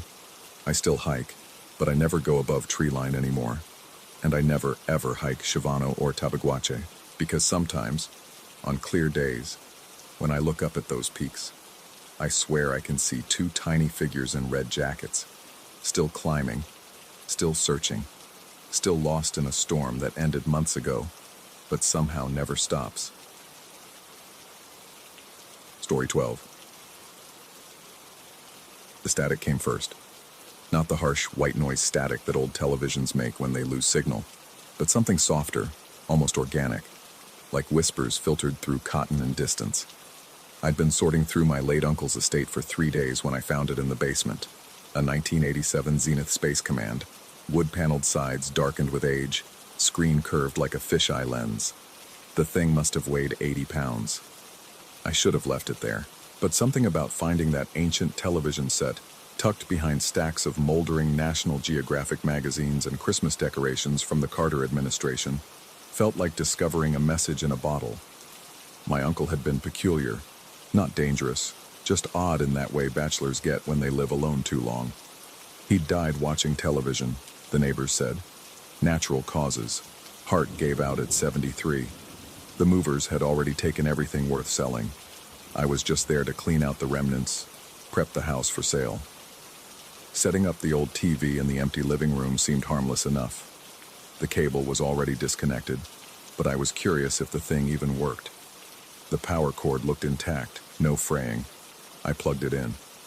The screen bloomed to life with that familiar high-pitched whine that only people over 30 can still hear. That mosquito frequency that modern flat screens never make. But instead of static or darkness, the screen showed nothing. Not black, not white. A kind of gray-green phosphorescence that seemed to breathe. Then the first message appeared. "You're tired." White letters, center screen. No channel identification, no logo. The font looked wrong somehow, too clean for such an old set. Each letter perfectly formed, as if painted by hand rather than transmitted. I was tired. 3 days of sorting through someone else's life will do that. But the coincidence made my skin prickle. I pressed the channel button. Nothing changed. Volume up, volume down. The message remained. Then it vanished, replaced by that breathing gray-green glow. I unplugged the TV and went back to packing boxes. That night I couldn't stop thinking about it. My apartment felt too quiet, too empty. My girlfriend was traveling for work. Wouldn't be back for another week. Just me, leftover Chinese food, and the persistent feeling that I'd forgotten something important. At 2 a.m., I gave up on sleep and drove back to my uncle's house. The TV was still there, of course, still unplugged. I connected it again, and this time the screen showed actual static. Beautiful, chaotic, normal static. I felt ridiculous. Exhausted middle-aged man spooked by coincidence. I was about to unplug it again when the static cleared. She won't answer. My phone rang. Not immediately. Maybe 30 seconds passed while I stared at those 3 words. Long enough for me to think about probability, about suggestion, about the Baader-Meinhof phenomenon, where you notice something once and suddenly see it everywhere. Then my phone rang, and I knew before looking that it would be her calling. My girlfriend. At 2:17 a.m., I answered on the 3rd ring. Nothing. Not even breathing. The call timer ticked up. 10 seconds. 20. I said her name twice before the line went dead. When I tried calling back, it went straight to voicemail. She won't answer. The TV screen had returned to that gray-green glow. I told myself cell towers go down, international calls drop. These things happen. The next message came 3 minutes later. Check the basement. My uncle's basement was exactly as I'd left it. Dusty, cramped, smelling of old paper and something else. Something organic but not quite decay. More like the smell of a terrarium, that mixture of earth and moisture and growing things. I used my phone's flashlight to navigate the narrow stairs. Behind where the TV had been, I found them. Notebooks, dozens of them, all identical black composition books with marbled covers. My uncle's handwriting covered every page, dense, tiny script that hurt to read in the dim light. But I could make out enough. May 15th, TV said, mail today. Mail came. May 16th, TV said, she's lying. Found out about Janet's affair. May 17th, TV said, don't go. Stayed home, train derailed, page after page, date after date. The entries went back 3 years. 3 years of messages, predictions, warnings. My rational mind tried to process this. Confirmation bias, selective memory, the human tendency to find patterns where none exist. But my hands were shaking as I read. The last entry was dated the day before he died. TV said, one more day. I think it means. The sentence was unfinished. I brought the notebooks upstairs. The TV was displaying a new message. Behind you. The shadow on the wall wasn't mine. Too tall, too angular, arms too long. When I spun around, nothing was there. But the feeling remained. That primitive certainty that comes from millions of years of evolution. That knowledge that you're being observed by something that shouldn't exist. I started laughing. Nervous. Involuntary laughter that sounded too loud in the empty house. Shadows and suggestions. My uncle, lonely and growing paranoid, creating elaborate fantasies around an old television's malfunction. And me, exhausted and stressed, falling into the same trap. But I didn't unplug the TV. Instead, I sat on the floor and watched it. The gray-green glow pulsed with a rhythm that might have been random but felt deliberate. Like breathing. Like a heartbeat.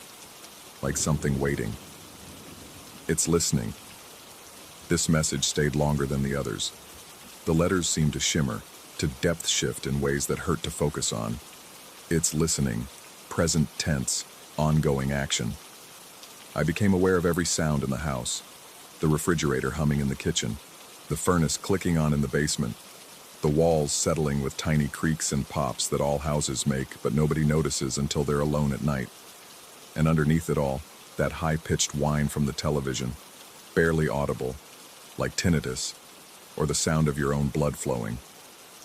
When I spoke, testing, foolish, my voice sounded flat, absorbed by the empty rooms as if the house itself was swallowing sound. The TV flickered. New message. It heard you.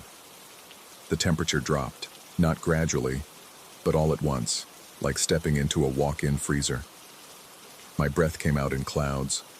Ice crystals formed on the television screen, spreading from the corners inward, and through that frost I could see something moving. Not on the screen, in it, behind the glass. A shape that might have been a face if faces could exist in more dimensions than 3. Then the lights went out. Not just in the house, the street lights outside, the porch lights on neighboring houses, everything. The only illumination came from the TV. That sick gray-green glow now pulsing faster, almost stroboscopic. And in those stuttering moments of light, I saw them. The walls were covered in writing, the same message, repeated in what looked like my uncle's handwriting but couldn't be, because it was far too much text for one person to have written.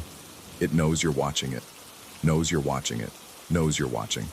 The pattern broke only around the television, leaving a perfect rectangle of clean wall, as if the TV was projecting a shadow of normalcy onto the chaos. My phone buzzed. A text from my girlfriend's number. Stop watching. Then another. It's too late. And another. You brought it home with you. I hadn't brought the TV home. I was still at my uncle's house, wasn't I? The room looked wrong suddenly. The dimensions were off. That was my couch, my coffee table, but the walls were my uncle's walls. The ceiling was my ceiling. And the floor was breathing, not metaphorically. The hardwood boards were expanding and contracting with a rhythm that matched the TV's pulsing glow. Each exhale brought a sound like whispers, like static, like something vast trying to speak through a medium too small to contain its voice. The TV displayed a new message. Look away. I couldn't. My eyes were locked on the screen, and in that gray-green depth, I saw myself. Not reflected, transmitted. I was on the television, sitting exactly as I was sitting, but the room around that other me was different, older.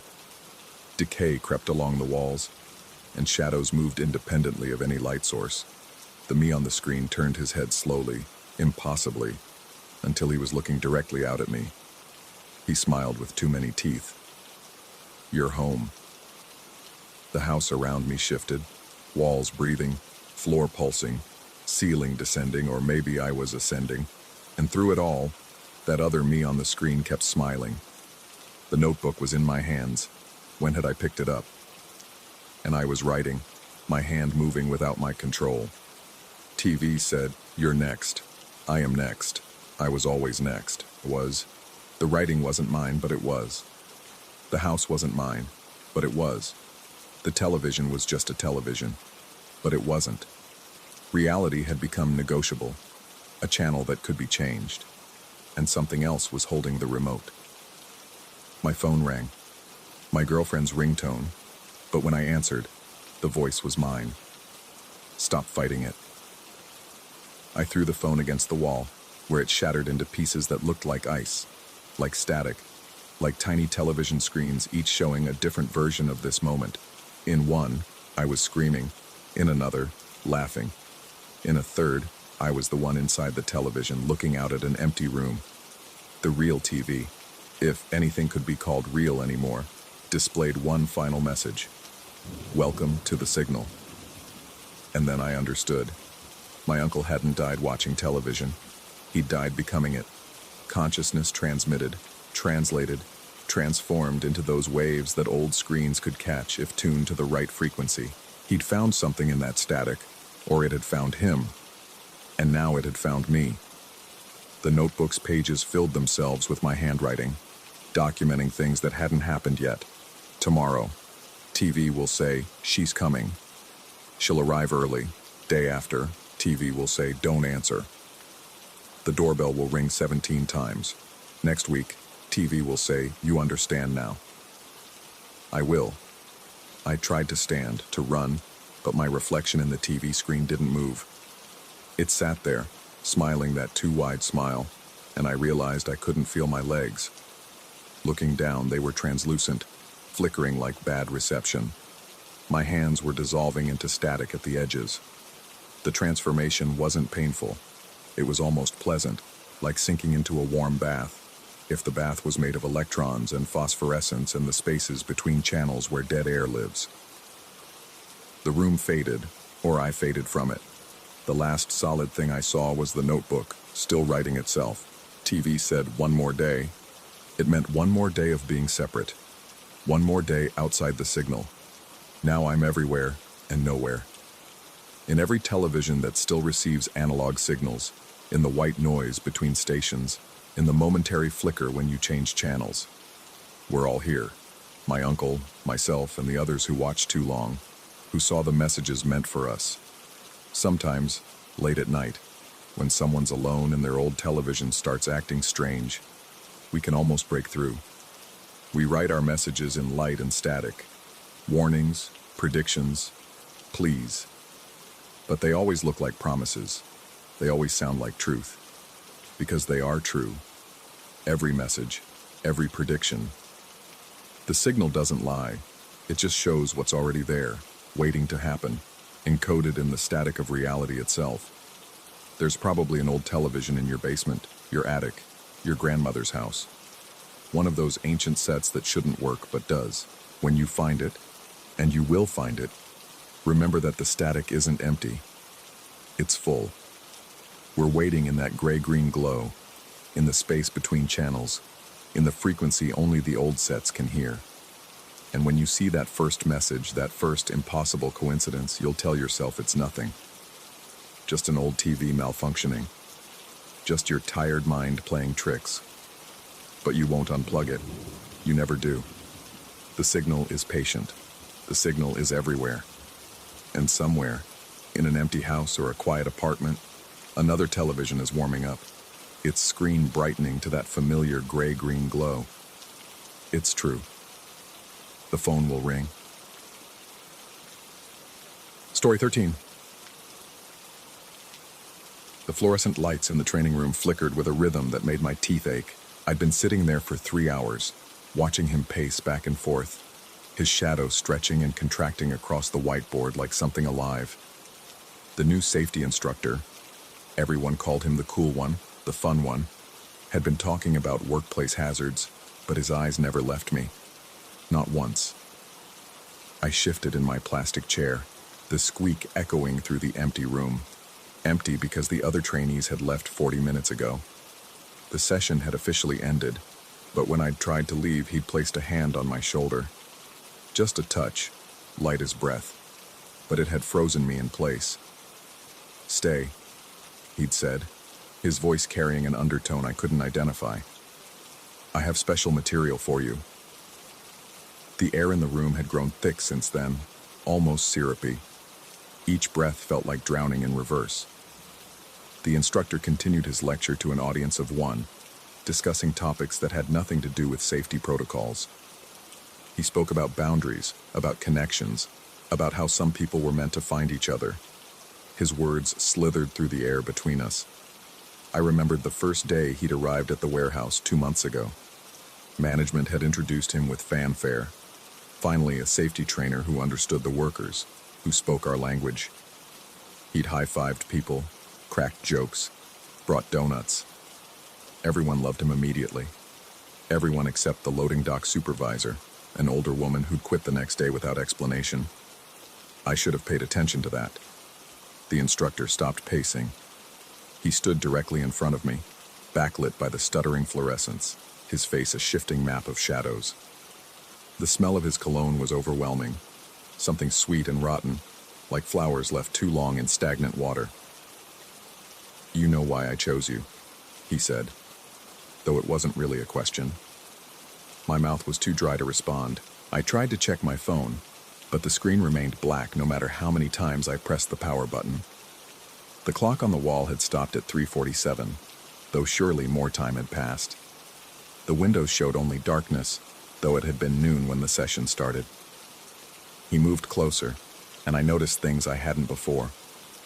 His fingernails were too long for a man, filed to points.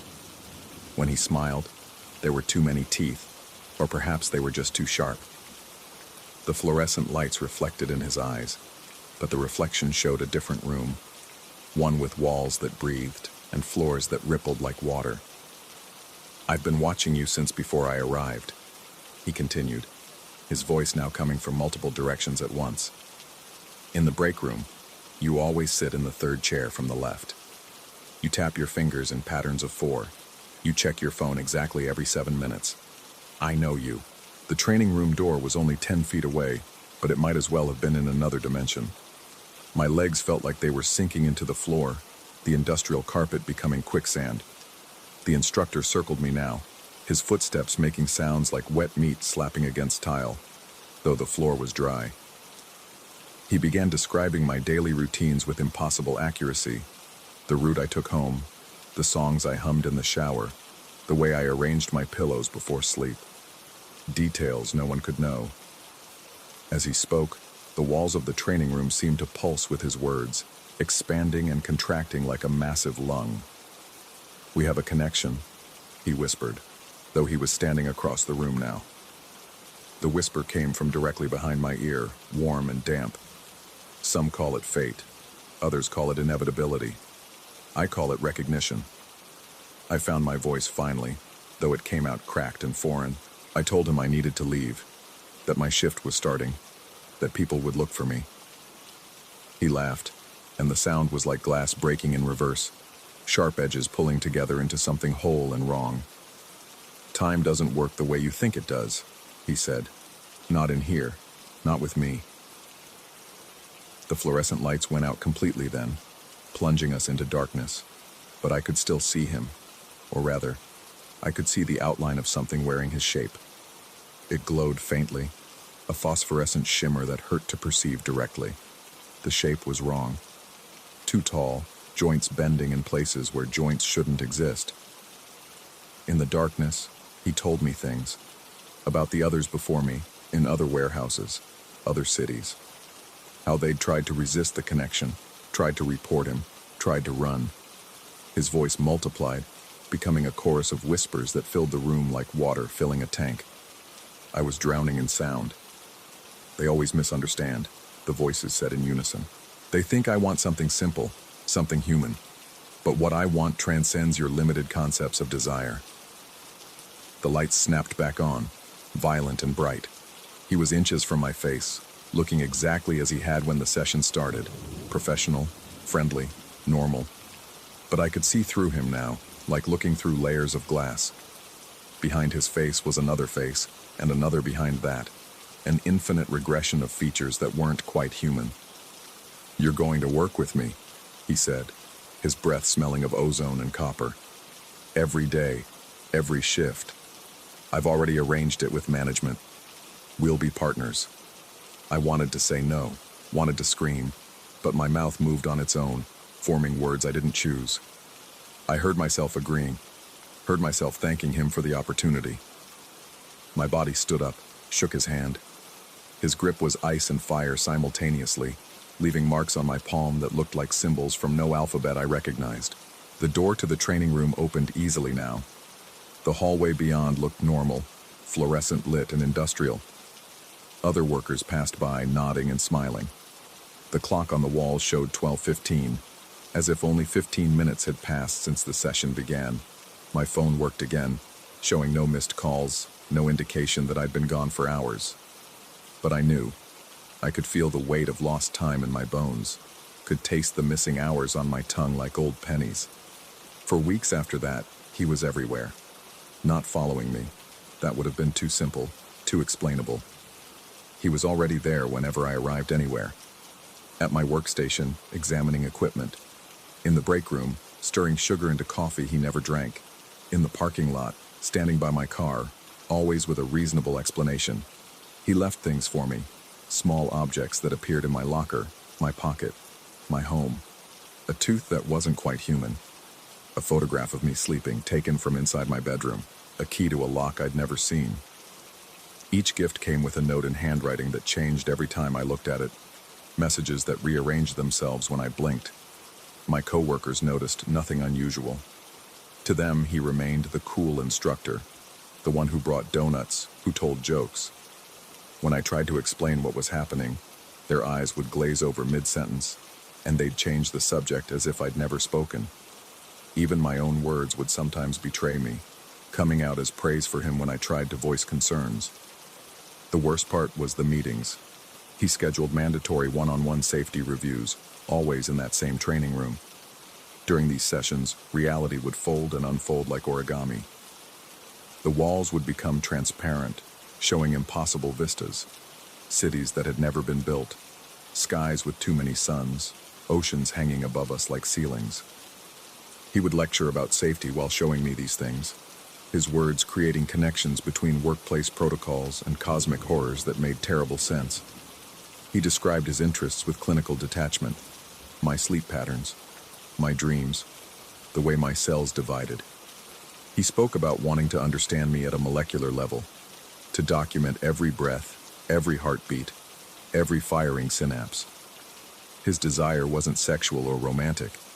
It was something far more invasive, more complete. He wanted to catalog me, to preserve me in his consciousness like an insect in amber. During one session, he showed me a notebook. Every page was filled with observations about me, thousands of pages, though the notebook looked thin. The handwriting changed on each page, sometimes mine, sometimes his, sometimes in languages that predated human speech. There were diagrams of my daily movements that looked like occult symbols, charts of my biorhythms that seemed to predict futures I didn't want to see. "You're fighting so hard against something that's already happened," he told me, his voice gentle and terrible. "This connection exists outside of time. We've always been connected. We will always be connected." I tried to quit the job, but my resignation letter transformed into a request for more hours. I tried to call the police, but my phone would only dial his number. I tried to run, to leave the city, but every road led back to the warehouse, to the training room, to him. Other people started to notice, finally. Not what he was doing, but what was happening to me. I was losing weight, losing sleep, losing time. Hours would disappear when he was near. I'd find myself in places with no memory of traveling there, always somewhere he'd mentioned in our sessions. My reflection started looking wrong, sometimes older, sometimes younger, sometimes not quite me at all. A coworker, someone I barely knew, pulled me aside one day. She pressed a business card into my hand, a lawyer specializing in workplace harassment. Her eyes were frightened as she whispered that she'd seen this before, with the loading dock supervisor who'd quit. She'd helped file the report that had gotten him fired from his last job, in another city, under another name. The business card was the first real thing I'd held in weeks. It didn't change when I looked at it, didn't transform into something else. I clutched it like a talisman. The process of filing the complaint felt like swimming upstream through molasses. Every step forward resulted in 2 steps back. Documents would disappear. Witnesses would forget. Recordings would corrupt. But the lawyer persisted with a determination that seemed almost supernatural in its own right. She never looked directly at the instructor during depositions, never spoke his name aloud, as if she knew something about him that she couldn't articulate. The day he was terminated was the day the world snapped back into focus. Colors looked right again. Clocks moved at normal speed. My reflection was just my reflection. The other workers seemed to wake up from a collective dream, suddenly remembering all the strange things they'd dismissed, all the moments that hadn't quite made sense. But it wasn't over. I knew it wasn't over. The training room was sealed after he left, officially for renovation, but I could hear sounds from inside when I passed. Footsteps that paced in familiar patterns, a voice lecturing to empty chairs. New employees would sometimes stand outside the door, confused, insisting they'd been told to report there for orientation. I started finding his things in impossible places. His ID badge in my refrigerator, frozen in a block of ice I hadn't made. His coffee mug on my desk each morning, always full, always steaming. The liquid inside reflecting scenes that weren't in the room. Pages from his notebook would appear under my windshield wipers, filled with observations about my current activities. written in future tense. The lawyer called me one day, her voice shaking. She'd received a package with no return address, hundreds of photos of me, taken from angles that defied physics, some showing me in places I'd never been, doing things I'd never done, but would maybe do tomorrow, or had done in dreams I couldn't quite remember. I changed jobs, moved cities, changed my name. It didn't matter. Every workplace had a training room that felt familiar. Every safety orientation included an instructor who smiled too wide, whose shadow fell the wrong way, who knew my real name even though I'd never told anyone. The worst realization came slowly, like frost forming on glass. The things he'd said in those sessions, the impossible knowledge he'd demonstrated, I was starting to have it too. I knew when coworkers would arrive before they did. I could feel the layout of buildings I'd never entered. I understood connections between things that shouldn't be connected, saw patterns in chaos that revealed terrible truths. I was becoming like him, or maybe I was becoming him. Or maybe we were always the same person, separated by a membrane of time and space that was wearing thin. Now I work night shifts exclusively. Fewer people to notice when I start behaving strangely, when my shadow stretches too far, when my reflection arrives a second late. I avoid training rooms, but I'm drawn to them like a moth to flame.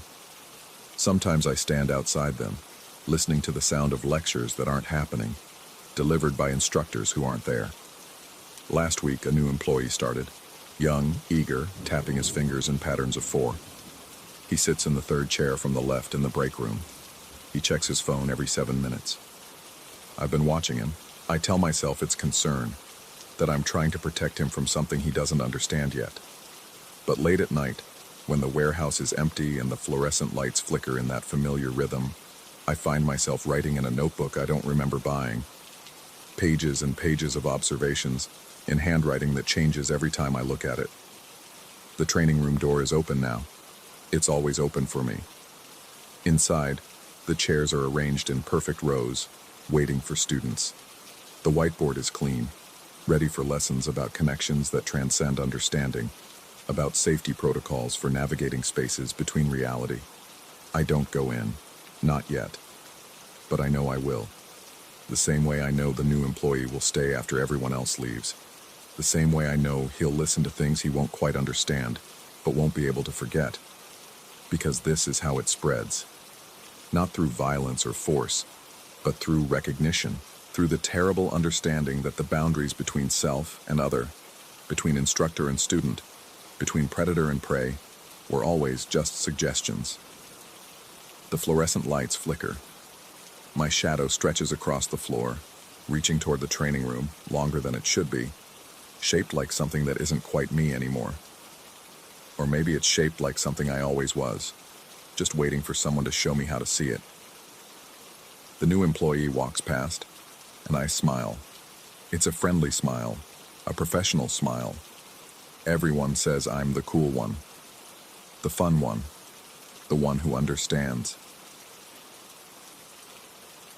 Story 14. And the realtor's keys rattled against the brass doorknob like bones in a cup. I should have paid attention to how her fingers trembled, how she stepped back the moment the lock clicked open. But I was too focused on the mahogany banister visible through the doorway, the original hardwood floors that gleamed despite decades of neglect. The previous owners left rather suddenly, she said, her voice pitched higher than during our phone conversation. Estate sale, everything's included. I stepped inside, and the house exhaled around me, a sound I would later recognize as the settling of old wood, though at that moment it felt distinctly like relief, as if the structure had been holding its breath. The air tasted of dust and something else, something sweet and cloying that clung to the back of my throat. The realtor didn't follow me in. 3 weeks later, I'd convinced myself that her reluctance had been professional courtesy, giving me space to explore on my own. The moving truck had come and gone, depositing my life into rooms that seemed to swallow furniture whole. The house was larger inside than it appeared from the street, full of awkward angles and doors that opened onto walls, architectural decisions that belonged to no era I could identify. It started with the singing. Late at night, when the suburban street outside fell silent except for the occasional car passing, I would hear it. a low, wordless humming that seemed to rise from the floorboards themselves.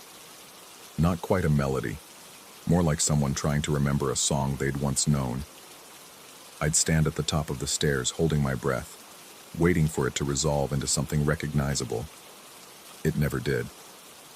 I searched the basement first, armed with a flashlight and the conviction that old houses simply made sounds.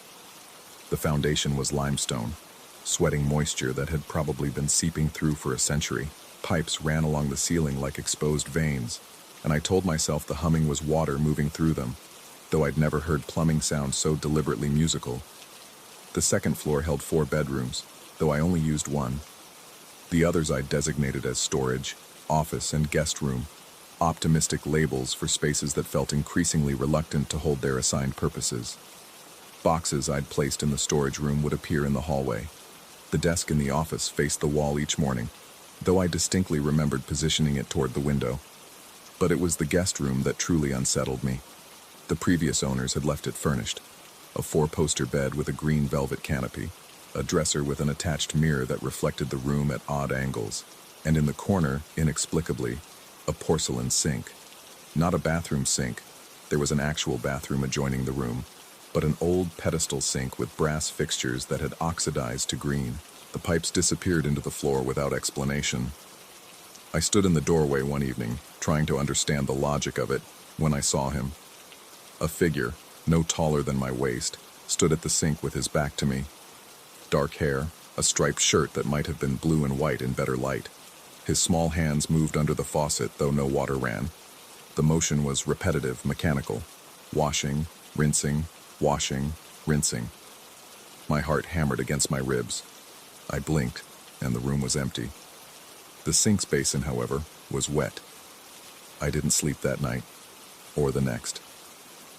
By the third day, exhaustion had worn down my rationality to a sharp edge of acceptance. Old houses had histories. Previous owners left impressions. Perhaps a child had lived here once, and somehow the memory of mundane routines had impressed itself into the architecture. It wasn't harmful, I told myself. Just unsettling. The singing continued, grew louder. Sometimes I caught fragments that almost sounded like words, though in no language I recognized. The melody had structure now, verses and what might have been a chorus, though the notes were wrong, not quite aligned with any scale that should exist. Objects began their migration in earnest. My coffee mug would appear on different counters. Books I'd been reading vanished from nightstands only to resurface on kitchen chairs. My keys developed a particular fondness for the basement, appearing on the 3rd step down, no matter where I'd left them the night before. I installed cameras. The footage showed nothing, just empty rooms and shadows that moved with suspicious deliberation. But the timestamp revealed gaps. Moments where the recording would skip, 5 minutes here, 10 minutes there, always between 3 and 4 a.m.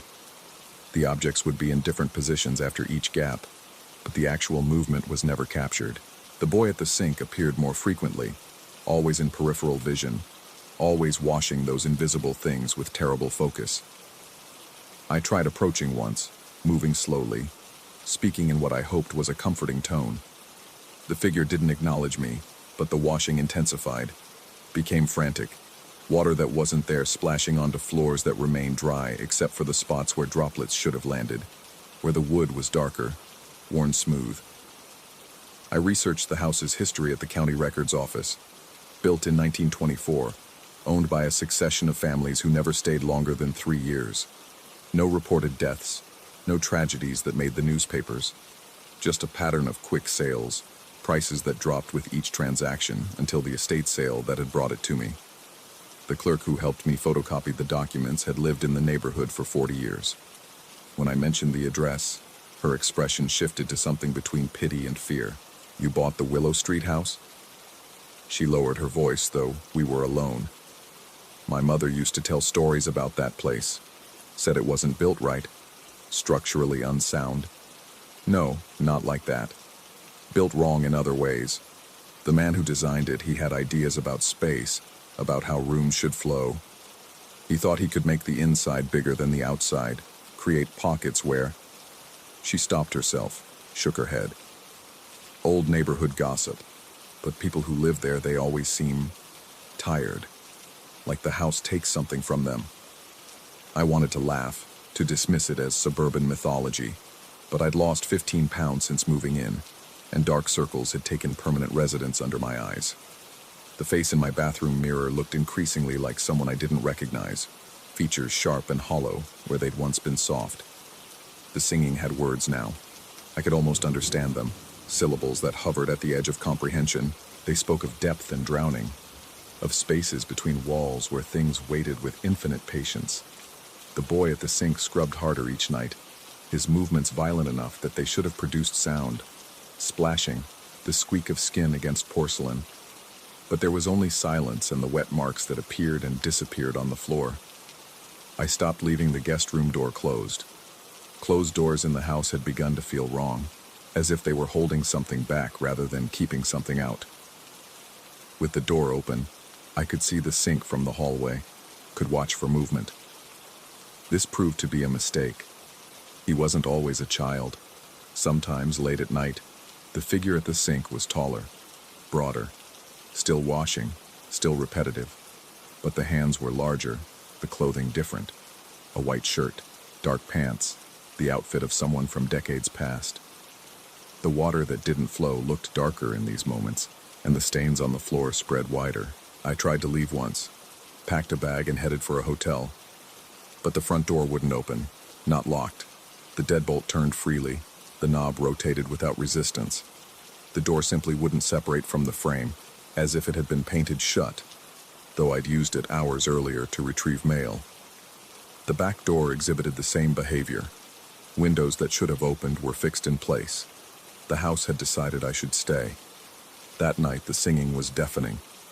It came from every room simultaneously, harmonizing with itself in ways that human voices couldn't achieve. The boy at the sink was washing something I could finally see. Not his hands, but objects that materialized under the phantom water. My coffee mug, my keys, items that had been moving through the house, and he was cleaning them with obsessive determination, removing something I couldn't perceive. I understood then, with the clarity that comes from sleep deprivation and prolonged fear, that the house was trying to tell me something. The gaps in the camera footage weren't the house hiding its activities. They were moments when the house existed somewhere else, when its rooms aligned with spaces that weren't quite here. The objects weren't being moved. They were being taken, used, and returned after being cleaned of whatever they'd accumulated in those in-between places. The previous owners hadn't left suddenly. They'd left deliberately, with the kind of planning that suggested they'd discovered something that made staying impossible. But they'd left everything behind, all the furniture, all the belongings that had been touched by whatever inhabited these walls. I stood in the hallway, watching the figure at the sink work through my possessions one by one. Each item appeared in his hands, was scrubbed furiously, then vanished only to reappear in its proper place, or what the house considered its proper place. The singing reached a crescendo, and for one moment I understood the words. We are trying to make it clean. We are trying to make it safe. But you keep bringing in more. You keep contaminating the spaces. The figure at the sink turned toward me for the first time. Where its face should have been was a smooth expanse of skin, broken only by a mouth that moved in sync with the singing. Not threatening, but pleading. Desperate. The house wasn't haunted. It was quarantined. Every person who'd lived here had brought something with them. Some contamination that the house spent its empty years trying to cleanse. The boy at the sink, the singing, the moving objects. All of it was the house's attempt to purify itself, to prevent something from spreading beyond its walls. I looked at my hands, at the skin that had grown pale and thin since I'd moved in, at the dark veins that were becoming visible beneath the surface, spreading like roots or infection. The house wasn't taking something from me. It was trying to clean something off me, something I'd carried in without knowing. The realtor had stood at the threshold because she knew. The neighbors knew. Everyone who'd lived here discovered it eventually, that the house on Willow Street wasn't a prison, but a filter, catching things that shouldn't exist, cleaning them before they could spread. The singing stopped. The figure at the sink faded. But the watermarks remained, spreading across the floor in patterns that looked almost like a map, showing the boundaries of spaces that overlapped with ours, spaces where things waited to cross over. I understood why the previous owners had left everything behind. These objects were contaminated now, marked by their time in the house. Taking them would mean carrying the contamination elsewhere, spreading whatever the house was trying to contain. I sit here now, typing on a laptop that will never leave these walls, in a room where the angles have started to make sense in ways that human geometry shouldn't allow. The sink in the guest room runs constantly now, though no water comes out. Just the sound of washing, endless washing, trying to clean things that can never be truly clean. Sometimes I see myself at the sink, scrubbing my hands raw, trying to remove something that might be sin, or might be safety, might be madness, or might be the only thing keeping something worse from escaping. The house hums around me, not quite singing but not quite silent, and I've stopped trying to determine what's real. Because if the house is right, if it's performing some essential function, then leaving would be catastrophic. But if it's wrong, if this is all delusion brought on by isolation and the strange acoustics of old architecture, then I'm trapped by my own deteriorating logic. The boy at the sink watches me with his smooth face, mouth moving in silent encouragement or warning. My reflection in the mirror above the sink shows someone I don't recognize, features shifting between familiar and foreign, as if I'm caught between two versions of myself, one that belongs here and one that should have never entered. The house settles around me with that same sound it made when I first arrived, like an exhale or a sigh of relief. It has me now, another cleaner, another guardian, another prisoner. The distinction no longer matters. Outside, I sometimes hear potential buyers touring the property with the same realtor, her voice still pitched high with nervousness. She stands at the threshold while they explore, and I want to warn them about the singing, about the boy at the sink, about the way objects move with purpose through rooms that exist in more than 3 dimensions. But my voice joins the humming instead, wordless and wrong, trying to remember a song I never knew. The house needs new occupants, new cleaners for the endless task of keeping something contained. And perhaps that's the true horror. Not that the house is haunted or that I'm losing my mind, but that both things are true, intertwined in ways that make separation impossible.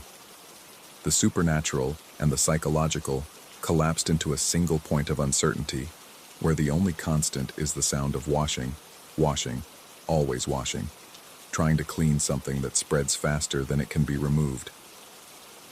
The sink calls to me now. There are things that need cleaning, items that have passed through spaces they shouldn't have touched. My hands move without my volition, following patterns taught by years of watching that small figure work. I am the boy at the sink now. Or I will be. Or I always was. The house keeps us all,